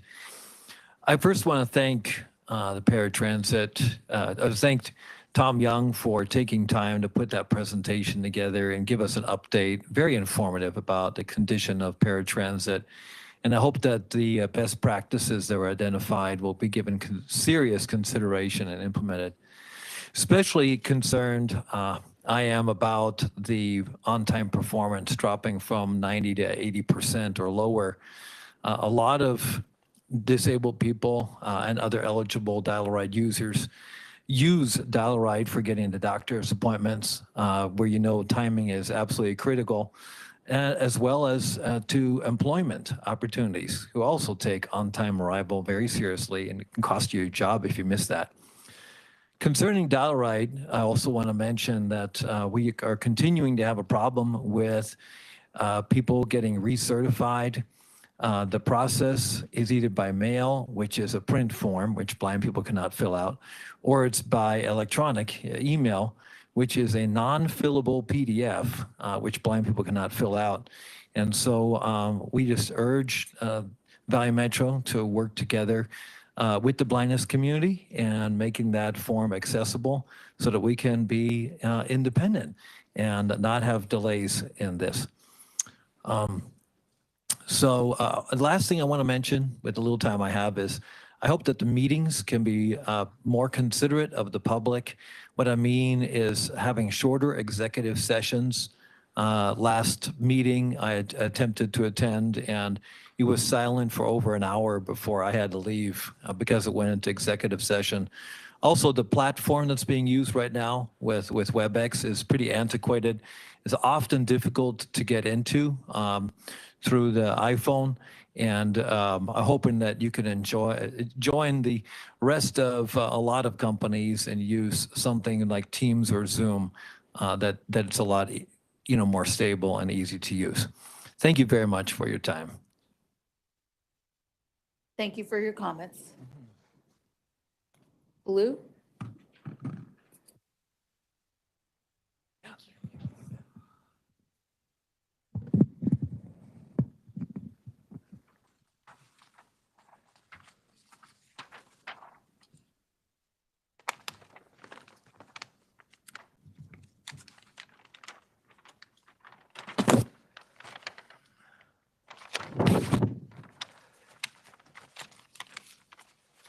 With Prop 400, the document that you guys have dealt with is what? Well, you didn't. It's all right there at MAG, and it has some big discrepancies in it that I would like to make sure that you guys get dealt with. One of them is it says that you're going to be working off of the super grid. Now, if you notice on the west side of the county, all those black lines that I've got on that map, those are all the super grid routes that you never did. On the right hand, on the other side, you have the routes in the East Valley, the two major ones that you can see that also weren't done. And when I look also at that part of it, I note that how much of a transit desert we have in both the Mesa, Gilbert, and Chandler communities, especially Gilbert and Mesa, where if you look at that 400 square miles, you have what, 80 linear miles of bus service there? Where if it's 800 square miles, let's just do the math on each one of those squares and we'll go from that. With the document that they have over there, it doesn't have anything that they presented to the legislature. It doesn't have anything in there for maintenance of the bus system like they do for the rail asset management. There it's 100%, we're going to take care of it. But in the document, you don't have but zip when it comes for what are you going to be doing about maintaining the bus system and your expansion on it. There also is nothing in there for infrastructure, whether it's for me on the bikes that you put everything multimodal. That means if you're doing the new road, you put the bike lane there and the crosswalks, but also multimodal when it comes to the bus, the curb cuts and the pullouts. But none of that is in there. And is that because you guys did what of input? Zero. So when it comes to what you've done and what you're doing, it's wrong. Also, when Bill, when we were at the last meeting, you asked the council if you could do the agenda items like you do at the cities. And he said no, which is BS, because that's the way it was done until her predecessor took out the public from being able to comment and make it a clear and positive system. Thank you for your time. Thank you. Item number 2, Chief Executive Officer's Report. Jessica Mefford Miller, are you ready for your report, or give us the report? Yes, good morning again, Commissioner, well, good afternoon again, Commissioners, team, and members of the public. want to give you updates on a few performance items and talk about some events that we've got coming up across Valley Metro, and then give you a little bit of an FY22 year in review and a preview to what we're going to be accomplishing next calendar year. As a ridership update, we are currently carrying about 55% of our pre-pandemic ridership. I want to point out that we're rebounding more quickly on the rail system than we are on the bus system. So still that the bus has been fairly stagnant at about a little over half of our pre-pandemic customers remaining with us. So we've made some changes to our bus service earlier in October. We're currently preparing for April service change. We're about to conduct a travel demand survey, which is going to be a great tool for us to work with our member cities to hopefully make some adjustments to our bus service to make sure that we're delivering the service how, when, and where the public is actually traveling so that we can be more productive and once again grow that ridership. We're continuing to monitor the ridership and are preparing to be responsive to that. In prior meetings, this board took action on the contract ceiling on some of our operations and maintenance contracts, including our DMS cleaning contract, our Allied Universal security contract, and our East and West Valley bus operations contract, and our ACI rail contract. Those actions were in response to the workforce shortage that we have been experiencing since last calendar year, and I want to provide you with some positive updates today. Today is actually December 1, which marks the beginning of that wage increase authority for the operator contracts, for our bus and rail operator contracts. Earlier this week, ACI reached an agreement with the Amalgamated Transit Union, so those wage rates should go into effect today. First Transit, who operates our service in the East Valley, is currently negotiating with Amalgamated Transit Union. We look forward to the rapid conclusion of that negotiation so that we can implement those wage rates. We are making progress, though. We have been working very collaboratively with our contractors and prescribing some specific actions that we'd like them to take to focus not only on recruitment, but also retention. So currently we're sitting at a 12% vacancy on East Valley bus operations, still a critical concern, but we have come a long way since we began reporting this performance to this board. We're just 5% down on West Valley, and on ACI, our rail contract, we're currently at near full staffing, which is wonderful, but we're continuing a hiring surge because we've got Super Bowl operations swiftly approaching.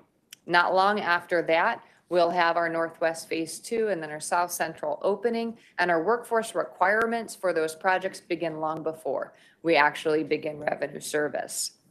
We continue to struggle on some of our skilled trades positions, including mechanics and electromechanics. We're working very closely with our operations team to find the right wage rate, the right training opportunities, and the right market to recruit those team members. We've done well with security. This data, by the way, is as of October 31. With Allied Universal, we have 114 guard positions budgeted. The report here as of October 31 was 72, but we're currently sitting actually at 91 guards on the roster, so we're just 20% down. We want to bridge that gap, but we were about 50% down on Allied Universal guards when we began bringing this to this board a number of months ago. So progress is afoot. Adrienne Ruiz and her team are doing a fantastic job working with Allied to fill that out. That contract ceiling was increased in September, so we've had a little more time to work with those new wages.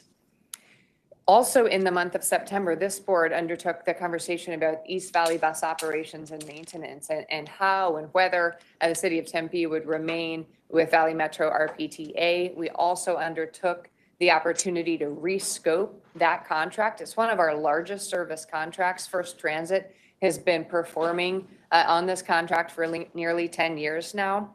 So we have been working very closely with First Transit in recent months to focus on performance management. This began, to your question, Mayor Hartke, before that APTA O&M peer review, but here's a snapshot of what we've done since April. We have reduced our missed service miles by 66% on that contract.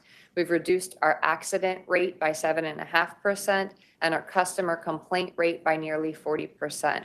We are continuing to push our contractors to perform and are working very closely with them. I expect this new stronger performance to continue. When we began rescoping that contract with our member cities many months ago, there was some discussion of relaxing the performance standards prescribed in the contract for fear we were setting the bar too high. The bar was not too high, our performance was too low. So in that current scope, which actually hit the street last week, we're continuing that bar for service performance. And now, for the first time in a number of years, we're actually hitting those KPIs. We've also been working to strengthen our customer and stakeholder engagement. We participated in a rescoping of East Valley contract. I mentioned earlier it included East Valley city staff, but it also included West Valley city staff because we aim to define performance standards and management practices and communication and collaboration practices that are consistent between Valley Metro and our contractors and our member cities across the entire valley. That scope is currently being advertised. Proposals are due early next calendar year. In early March, we'll review those and then present to this board a recommendation for award of that contract in June of 2023. It will begin its period of performance in January of 2024. I'm optimistic about what we'll receive in terms of proposals and performance coming through that process. And finally, we have been working for a number of months to rebuild our team, to provide training and development opportunities, and to recast some of our roles to focus more on achieving our performance objectives. We've got a dedicated team of people who care deeply about serving our customers each day and getting that service out on the street, but we've got to be more focused, and that includes adding resources that are reallocated from vacancies other places in Valley Metro where we haven't had enough resources in areas like performance analysis, contract management, emergency management, just to name a few. And shifting gears a little bit, the construction and the management of construction of our light rail project requires tremendous effort. And it is nice, lately we've been able to share some of that progress on our construction programs. Earlier this week, we hosted a 2.5-day visit from the Federal Transit Administration, ADOT Safety Oversight, and other staff who are supporting our contract oversight efforts.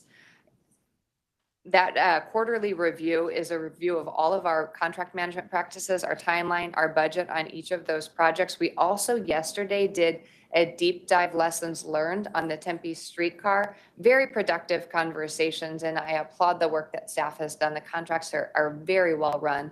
On Northwest Phase 2, we're currently at over 70% completion. And we took some time on Thanksgiving week to host tours with the media. Our project manager for Northwest Phase 2, Tony Santana, who's pictured here, led tours with local media. We had participation from Fox 10, 12 News, Axios Phoenix, and KJZZ. The coverage of this was great. This is really a huge milestone for us. We're pushing light rail further into Northwest Phoenix. This is our first light rail only elevated structure over I-17. We are looking forward to the Metro Center redevelopment that's surrounding our new hub. This is also our first structured parking garage. We now have a 4-story garage in place at our terminal station at Metro Center, including a transit center on the ground floor. So we're excited about this opportunity to share our many firsts, which also includes outdoor elevators and escalators that will be included in the long-term rail system maintenance plan that we'll be working on in 2023. Also last week, we enjoyed a visit from Congressman Stanton. We congratulated him on his re-election in the 9th District. And it was a great opportunity to give him a tour of the South Central extension in downtown hub. He's been a longtime supporter of ours. We are anxiously awaiting the passage of the FY23 appropriations bill. We are hoping there will be additional funding in that bill for South Central and Northwest Phase 2. And we thank Congressman Stanton as well as Senator Kelly for their leadership on that matter. On a light note, we are preparing for our many holiday activities that take place across the valley, and Valley Metro is so pleased to support them. We actually wrap trains and buses with a special holiday themed wrap each year, and those vehicles are in service today with the Together We Ride, Merry and Bright campaign. So look forward to them. On Saturday, we are hosting one of our first post-pandemic community engagement opportunities. This Fiesta on Central is really a celebration of the communities in the South Central corridor. We have construction that's gone on now 3 years. It's been a long time since these communities, both downtown and further south on South Central, have been disrupted. This is a great opportunity for Valley Metro staff to come together with the community. There will be music, food, booths, bounce houses, face painting. Santa is to make an appearance as well with his elf. So we look forward to that. That's going to be 9 to noon on Saturday at the Travis Williams Family Services Center parking lot. I will be there. Valley Metro staff will be there. We encourage you to attend. We also have on December 12th coming up our second annual Reimagining Diversity, Equity, and Inclusion. This is a program that is focused on engaging more diverse enterprises in our procurement practices. We're partnering with ADOT and COMTO, City of Phoenix, and Sky Harbor Airport on this event. It's being held December 12th at Gateway Community College. So this is all part of our ongoing efforts to recruit more historically underutilized businesses to our business portfolio. Looking ahead, at this time, we do not anticipate a board cycle in December. So we've got a heavy agenda today, probably a heavy agenda coming up in January of 2023 as well, when we have our board of directors meeting on January 19th. Vice Mayor Pastor and I did have a conversation earlier today about scheduling of study sessions. As always, I welcome your feedback on format of the meetings and the sequencing of not just the formal meetings, but sequencing of study sessions and topics for study sessions that you'd like to dig into. Next slide, please. This being our last meeting of calendar year 22, I want to give you a review of some of the highlights that we've experienced this past year. We have accomplished so much on our construction projects, on our engagement with the community, and improvements to our service performance over the past year. Early last January, Senator Kristen Sinema visited our Northwest Extension project. She has also provided tremendous support for infrastructure improvements that Valley Metro is executing across the valley. Those extensions all require new trains. I have to tell you, since my arrival here, I marvel at the rate at which we are bringing in new vehicles. That's buses, it's streetcars, it is light rail vehicles. It requires a tremendous amount of testing and resourcing. In January, we got 2 new Siemens trains that began passenger service. We are awaiting our final Brookville streetcar that is scheduled to ship hopefully in January of 2023. Next slide, please. Valley Metro loves to participate in the community festivals and carry people to community festivals across the region.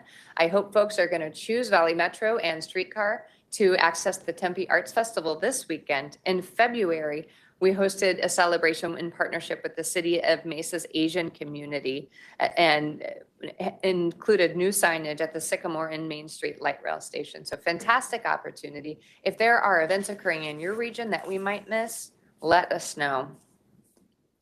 Last spring, and I was sad to miss this just before my arrival, we celebrated Transit Employee Appreciation Day. This is an opportunity, I think it's important that we celebrate the most important team members at Valley Metro. And those are the folks who are on the front line, driving our vehicles, maintaining our vehicles, and keeping us all safer and more secure. We'll do this every year in addition to appreciation events that occur throughout the year. Also in spring, this is right after I arrived, we hit a major milestone on the South Central Extension downtown hub. We have had so many track changes in downtown in recent months in response to construction. I really applaud the operations team, the communications team, and the safety, security, and quality assurance team for making this happen. We're now over half complete on South Central, and you're going to see a major shift in downtown construction activity at the end of this month. I've only known downtown Phoenix to be covered in orange construction barricades. So those are beginning to go away, and we're hitting a new phase in construction. We call this Mobility Matters. And the idea is to open up traffic lanes and pedestrian travel, also make it easier for our light rail vehicles to travel around downtown Phoenix, so that by the time our guests arrive for Super Bowl in February, downtown will be easier to navigate. At the same time, we're shifting more of our construction activity to the southern part of the South Central corridor. Also in spring, we launched the second year of our Small Business Financial Assistance Program. This is intended to assist small businesses who are impacted by our construction activities. I really do think we've got a best practice model with the small business assistance and the community engagement that we have surrounding our construction activities.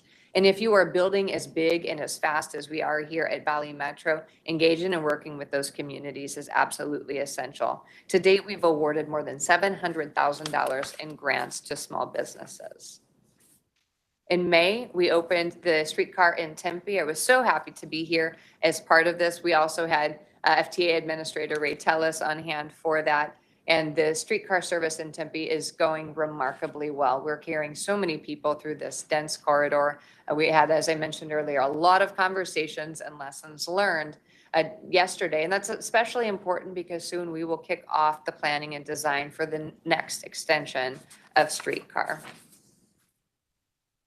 We also launched last month our new South Central Extension and Downtown Hub Art Grant Program.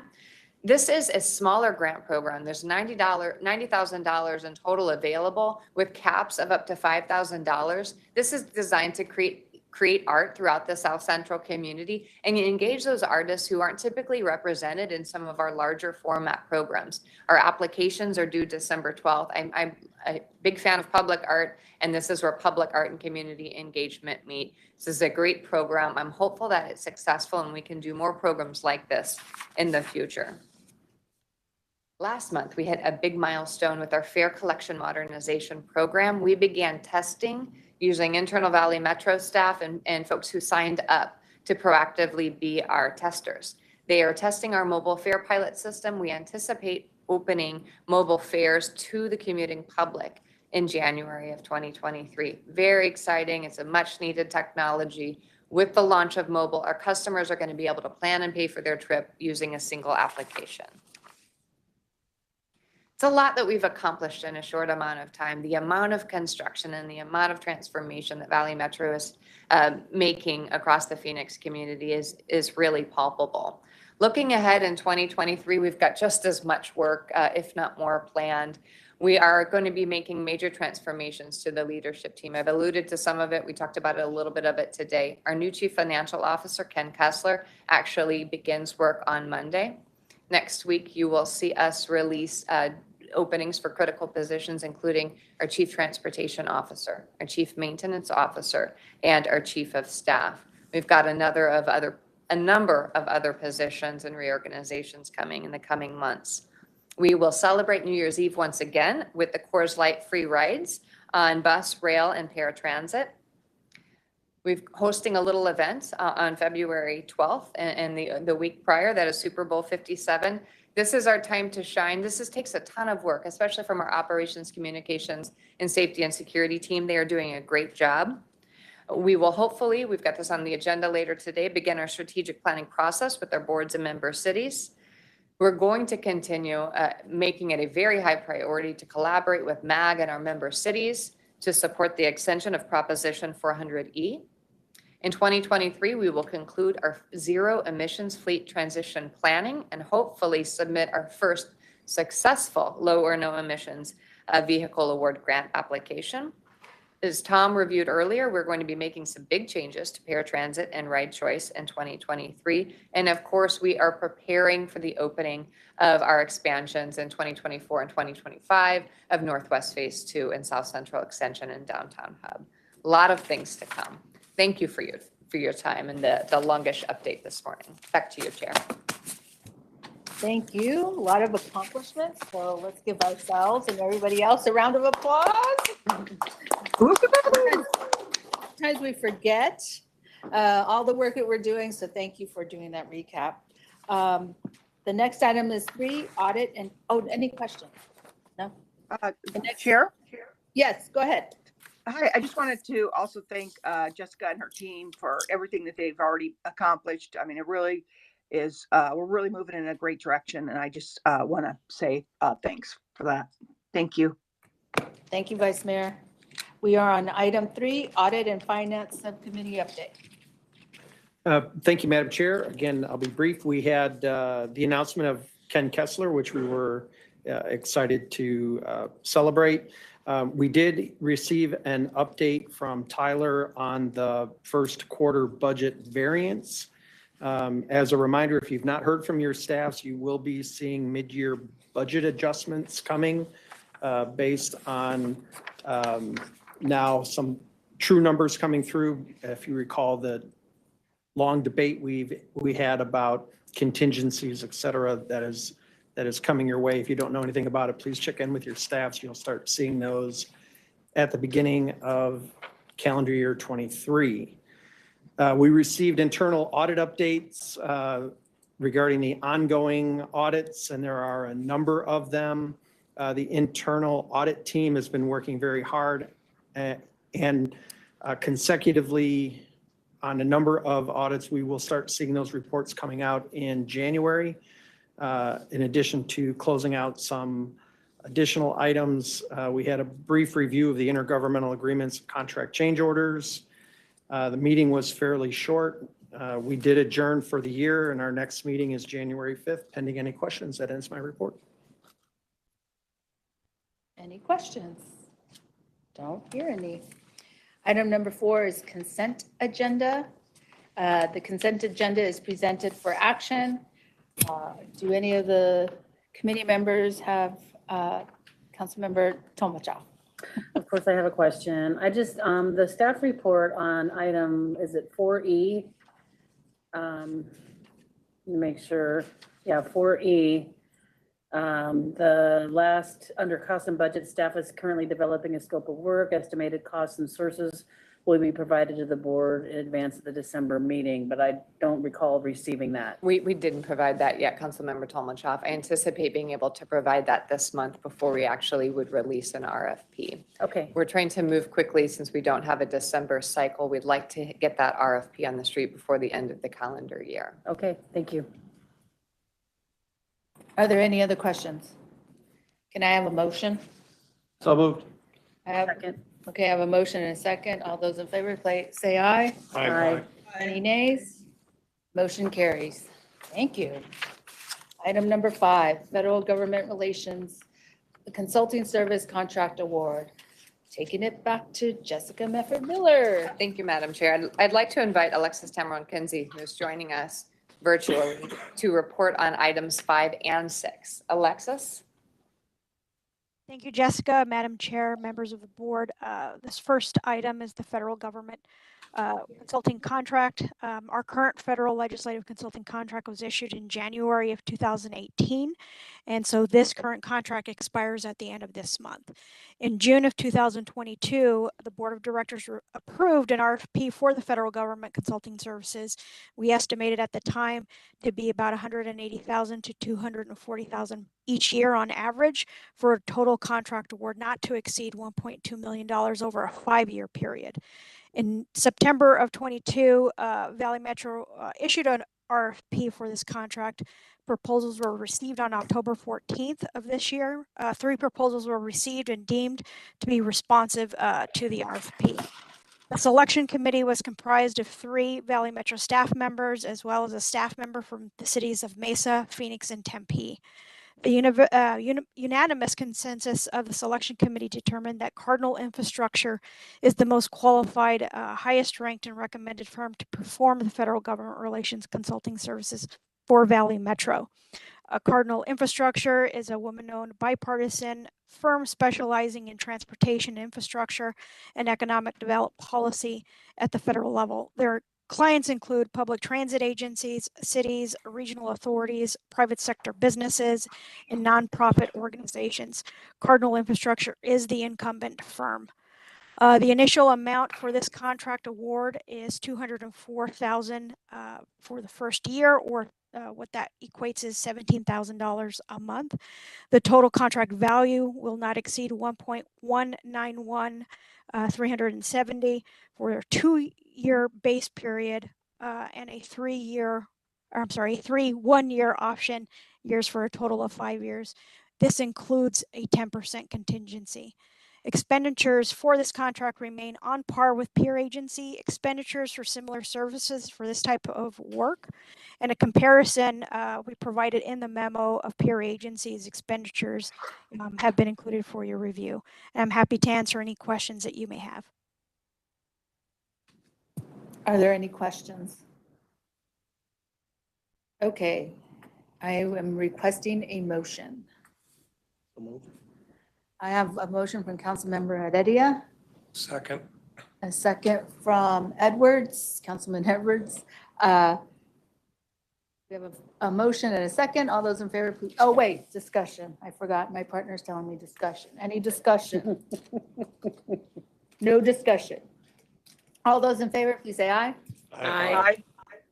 Those not in favor, please say nay. Motion carries. Thank you. Item number 6, State Government Relations Consulting Services Contract Award. Who do I send this to? Okay. Go ahead, Madam Alexis. Chair, members of the board, the current state legislative consulting contract was also issued in January 2018 and expires at the end of this year. The current monthly retainer for this contract is $7,075 a month. In June, the board approved the RFP for this contract. The estimated at the time was between $60,000 to $90,000 per year for a total contract not to exceed $450,000 over a 5-year period. In September, we issued the RFP for this contract. Proposals were also received in October.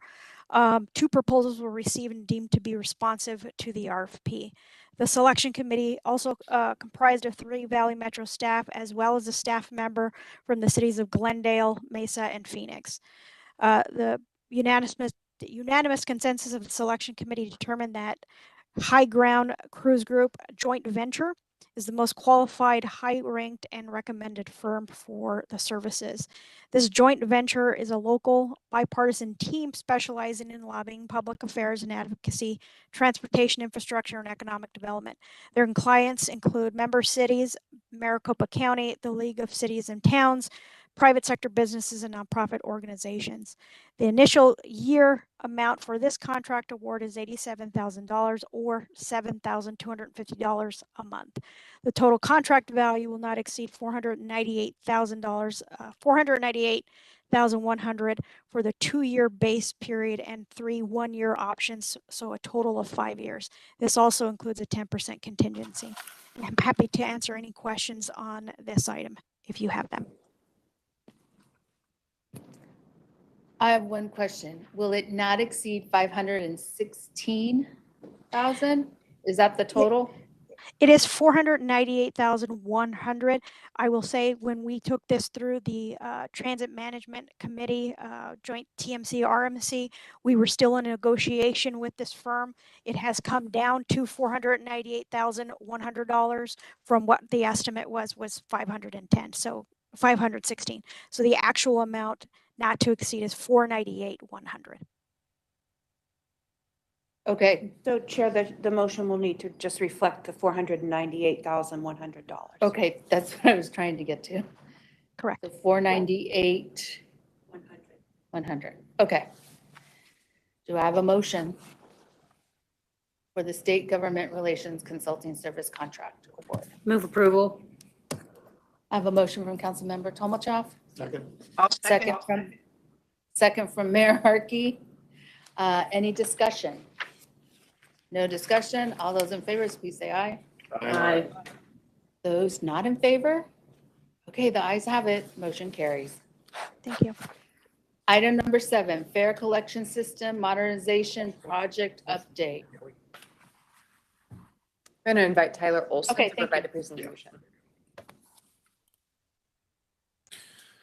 Good afternoon, Madam Chair, members of the Joint Board. I will provide you an informational update on our current fare collection system modernization project that's currently underway. First, I'd definitely like to thank and recognize all of your member city staff who have contributed to this project via workshops, design meetings, even procurements. It's a big lift, as well as the City of Phoenix and Valley Metro staff. So So a little bit on the background of our current fare collection system, which is a Scheiten-Bachmann fare collection system. The project began in 2005. The technology back then compared to today is quite outdated. To put that in perspective, this was before the first iPhone was released. So technology has certainly improved since then. Our fare vending machines are also Scheiten-Bachmann based, and those began with revenue of light rail in 2009. Essentially, this equipment has exceeded its useful life. We're having great difficulty in getting support for parts and replacements of those parts. The software is also very proprietary. It's difficult to make changes without engaging the vendor to help do so. Very simple changes such as fare increases, screen flow modifications, things of that nature. So our future system is much more geared toward open architecture so we can make some of those changes ourselves and save money for the region. A bit of background on our current project. We've taken a regional approach to this project as far back as 2015, defining the goals, the specifications with your staff, member cities through working groups, fair policy working group, for example.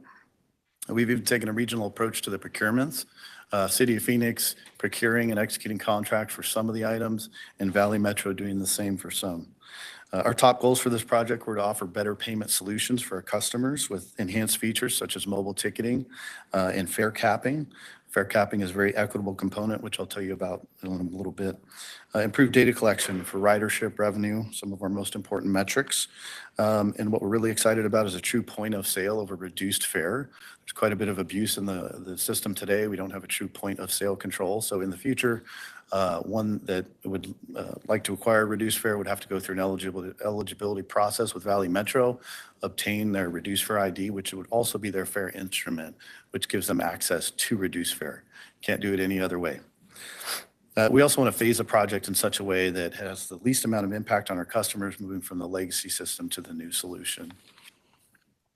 So digging into the procurements and contracts that are out there today, starting at the top, the fare collection system was procured by City of Phoenix, which they entered a contract in August of 2020 that was approved by their council. That was awarded to VIX Technology. Valley Metro did procurements for customer service, retail network, as well as the fare box replacement. Customer service was awarded to VIX Technology by this board back in March of 21, and Incom was awarded the retail network, which is a replacement of the City of Phoenix operated retail network today. That was also in March of 21. The fare box replacement, that was recently awarded. That's the replacement of the regional fare boxes. So all buses in the entire region, that was awarded back in February of 22. There is now a maintenance contract that's in your packet today for the discussion at the RPTA meeting that essentially would provide maintenance for those assets, fare boxes. So taking a look at the total investment and funding on these contracts, this is the same order as the previous slide, but you've got a capital component at the left. You see that totaling $50.6 million, then the operating component at the right, $102.7 million. The capital piece funded primarily with FTA grants at 80% and a local match PTF for the remainder. The operating contracts vary in length of years depending on the contract. Most of them are roughly 10 to 11 years, other than the fare collection system that has a 15-year operating contract in years there. It's important to note that Valley Metro would only fund a portion of these costs, these ongoing operating costs. Essentially, those costs are allocated between agencies that operate, so City of Phoenix and RPTA and VMR, for their relevant share of that based on usage. When we made this presentation to the TMC-RMC, they did ask us to include two additional items. The first one being the average annual operating cost. So you can see that we've included that there at $8.9 million to the region. And then secondly, how does that compare to the fare revenues collected across the region for fixed route? So we've included two points here. FY19 fare revenues, obviously pre-pandemic, close to $48 million. We're at an FY22, our most recently closed year, just over $20 million. But I do want to note that FY22, if you remember, we only had 8 months of fare collection. We had rear door boardings for the first part of the year, as well as no physical fare inspection. So that would roughly be about $30 million if we collected all year. Taking a look at the key milestones, we released an updated version of our mobile app back in July of 21. That included real-time vehicle location, rider alerts, and improved trip planning. We're currently working on the phase 1 deliverable, as Jessica mentioned, our mobile fare launch, which we're really excited about. We plan on releasing that in the early 23 timeframe. About a year from there, phase 2 launch would roll out essentially more sales channels and benefits, which I have a couple of slides on. Quickly on the Valley Metro mobile app today, we have an average user rating of 4.4, so it's really doing great. When we update the app for phase 1 mobile ticketing, we'll essentially offer full and reduced fare day passes and one-ride passes. About a year from that time, as I mentioned, the rest of the fare collection system will be implemented, and essentially we'll move to stored value and fare capping. So a little more on fare capping, a very equitable benefit to our customers. Essentially, customers can earn their way to a monthly pass. So, for example, an all-day pass costs $4. A monthly pass costs $64. So a lot of our transit-dependent customers can't afford that upfront cost of a monthly pass at $64. So essentially, they end up buying more in day passes throughout the course of the month. With this new system, essentially, a customer can buy 16 all-day passes in a calendar month. They've reached the amount of an all-day pass at $64 at that point. They ride the rest of the month for free. So they don't have to continue buying all-day passes. So surely a really equitable component that we're really excited about. So for phase 1, again, we'll offer just on mobile, full fare and reduced fare day and one-ride passes. It will be via bank card. In our feature system, we will have an opportunity for unbanked customers to load cash onto that mobile device at participating retailers. Not for this phase yet. Our VIX customer service team will also be in place to assist customers with anything fare related with this new system. Some of the hardware. New fare readers will be on board each light rail station, the minimum of 2 if it's higher traffic station, up to 4 or more. Our streetcar fare readers will be installed on board vehicles, 2 per vehicle. And each bus in the region will also have a validator, as you can see in the right there. So the current status, all of the fare readers on the bus have been installed. So if you do ride bus, you should be noticing that right up front next to the fare box, the first thing you see. We're about wrapped up with the civil work at all the light rail stations. We're installing all the various poles and some of the validator heads as we get closer to our pilot launch. We're also in the process of doing the internal testing, as Jessica had mentioned, with City of Phoenix and our member cities, some of which have volunteered to help. So again, appreciate their efforts. We will have a pilot testing that's offered to a limited group of the public prior to launch, full launch to the public for phase 1. Participants will be required to use their own bank cards, make the purchases, ride the system, and provide feedback to us so we know how we're doing and how we can improve. Phase 2, we'll have reloadable fare cards out there via fare vending machines that can be purchased there or at a retail network. Users will also be able to load stored value onto their fare card at either of those places and our public website, which will help them essentially register their card, manage, set up auto loading if they would like, set up accounts for their children or dependents. Phase 2, we'll have new fare vending machines. We got a rendering at the top right of the slide here. There'll be at least 2 at every light rail station for redundancy. Higher stations could have, up to 4 roughly. And then essentially with those new fare boxes that I mentioned will be in place operating at that point. And they're a much more simplified fare box. So today's fare boxes have all the bells and whistles because that's the only device there. Now that we have these validators there, most of the transactions move to the validator, whether it's a smart card or a mobile. Really, all the fare box will do in the future is accept cash and coin for one-ride fares. So less opportunity to break too. With that concludes my presentation, and I'd be happy to answer any questions. Supervisor Sellers. Yeah, this just reminds me that there's one comment I'd like to make, and that is that if we don't get Prop 400 extension approved soon, it could inhibit our ability to sign long-term contracts.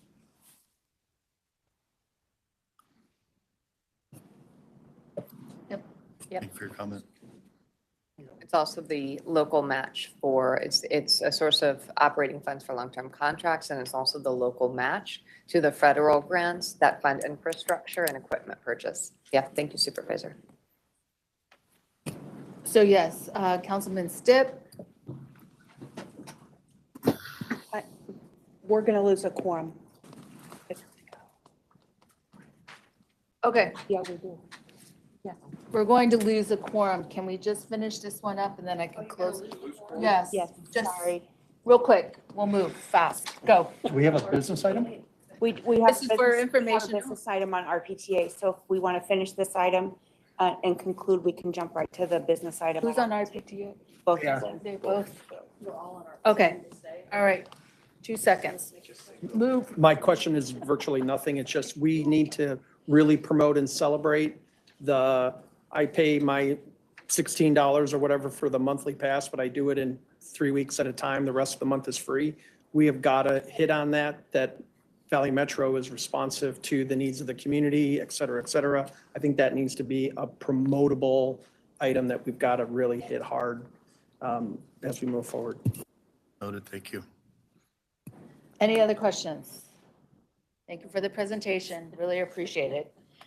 We move to item 8 and 9 are for information only. There's no action. Does anybody need anything from those item 8 and 9? It's quarterly reports and travel expenditures and solicitations. I don't hear anything. Any report on current events and suggested future items? Don't hear anything. Next meeting is Thursday, January 19th, 2023, with the study session starting at 11:15, board meeting at 12:15. Thank you. I am putting closure to this meeting.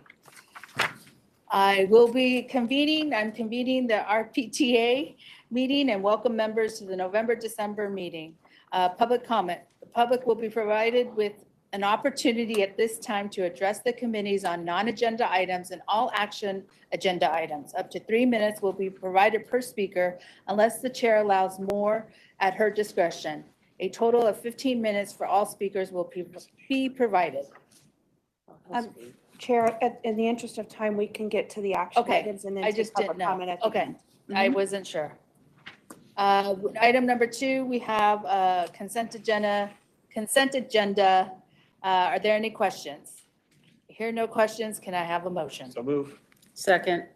Who did that? Harkey and Councilmember Tomachoff. Thank you. Yeah, thank you. I have a motion and a second. All those in favor, please say aye. Aye. Aye. Those not in favor, the ayes have it. Motion carries. Item number 3, new regional fare collection system, cash-only bus fare, boxes, software, and maintenance agreement. Tyler Oslin's on hand to provide a quick overview. Okay. It's Madam Chair, board members, do a quick overview. I'm not going to touch on the background because I literally just did that. So historically, City of Phoenix has utilized Scheidt & Bachmann to perform the fare box maintenance on behalf of their fleet in the past, and it has worked out favorably based on feedback. So this contract essentially would continue that same level of effort, but not only for Phoenix, but expand it to the entire region, these new assets that we acquired. Other transit providers like RPTA and Tempe had their own contractors perform the work and ended up spending more in life cycle maintenance and things like that, purchasing it from Scheidt & Bachmann as needed as the components failed. So the benefits of a regional contract are really twofold. We have volume discount, competitive pricing. Example, our independent cost estimate showed that the existing rates for annual hardware maintenance were just over $5,000 per fare box, whereas the new pricing is just under $4,000. So, it doesn't sound like a lot, but over the regional fleet, that's about $1.2 million in savings per year. Secondly, also very important would be consistent maintenance and improved reliability across the region, having the same level of support and component replacement and lifecycle maintenance, essentially leading to a consistent customer experience across the region as well. Funding for this program would be included in the cost. Tyler, can we just skip to the good part with Okay. recommendation? Yes. Sorry. Okay, I'd be happy to address any questions that you may have. Are there any questions? I don't see any questions. May I have a motion? So moved. Councilmember Stipp and Councilmember Heredia Gotta do all of our have meetings made like the this. motions. There's a motion and a second. All those in favor, please say aye. Aye. I don't hear any nays. Motion carries. Item number 4, report on current events. I don't hear anything. Next meeting, Thursday, January 19th, 2023 at 12:15. And we, now, so right up to public you comment. guys are free to go. Thank you. Thank you. Do you want to provide your public comment?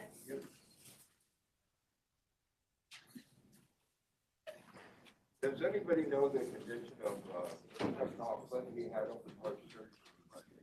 Nope, we don't. You have public comment. Thank you. Thank you, commissioners. Well, my comment.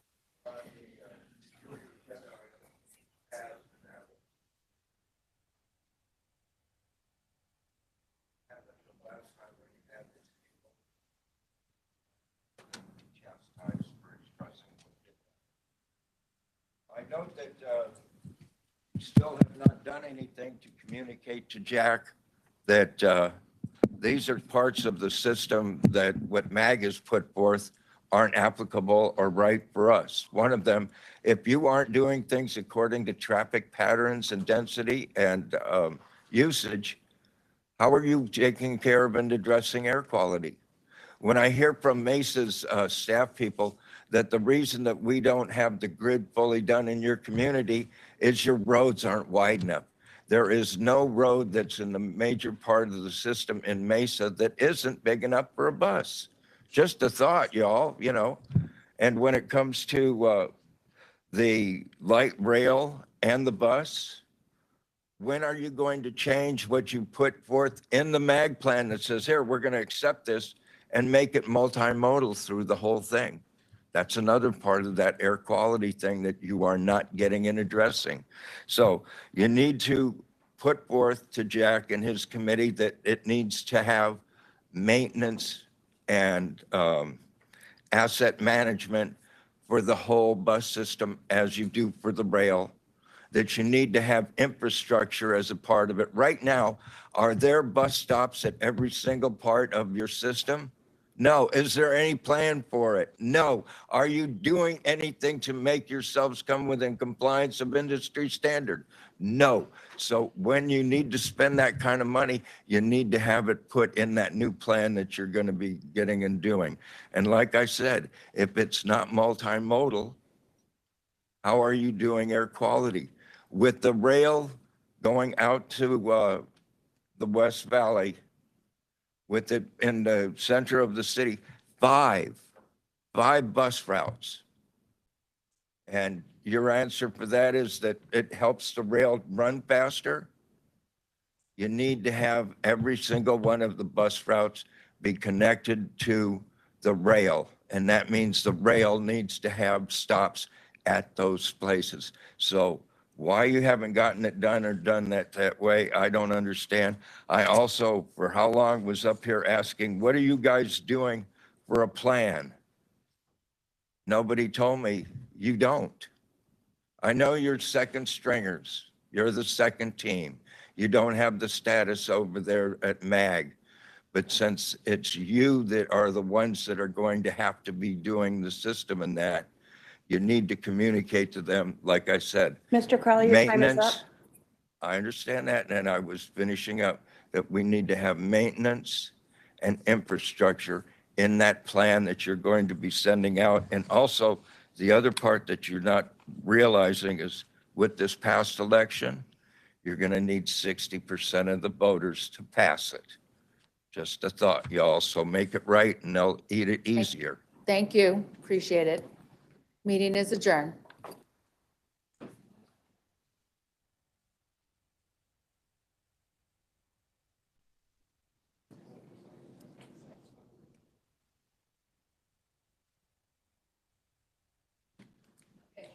Ready to start? Yep, nope, you're ready to start VMR. Just go ahead.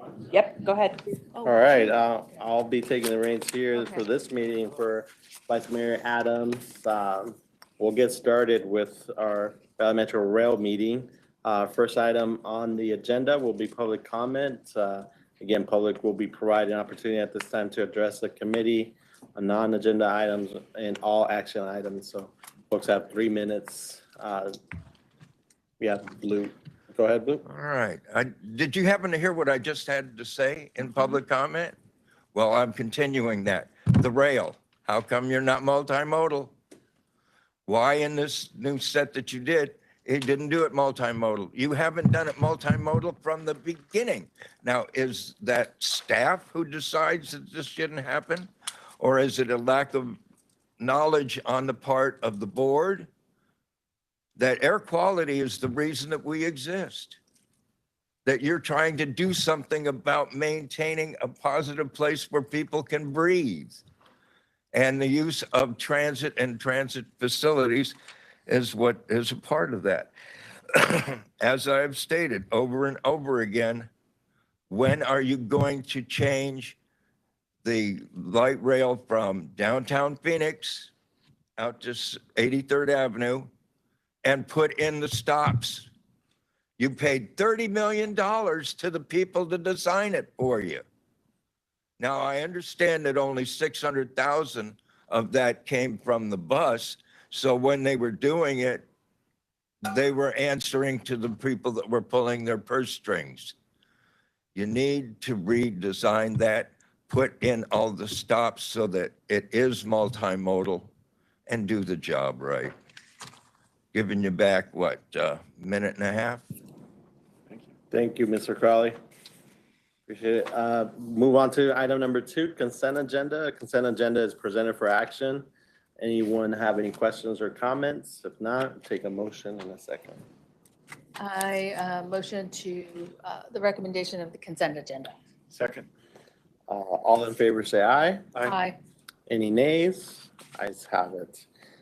Third item, report on current events. Anyone have current events? Hearing none. Next meeting is Thursday, January 19th, 2023.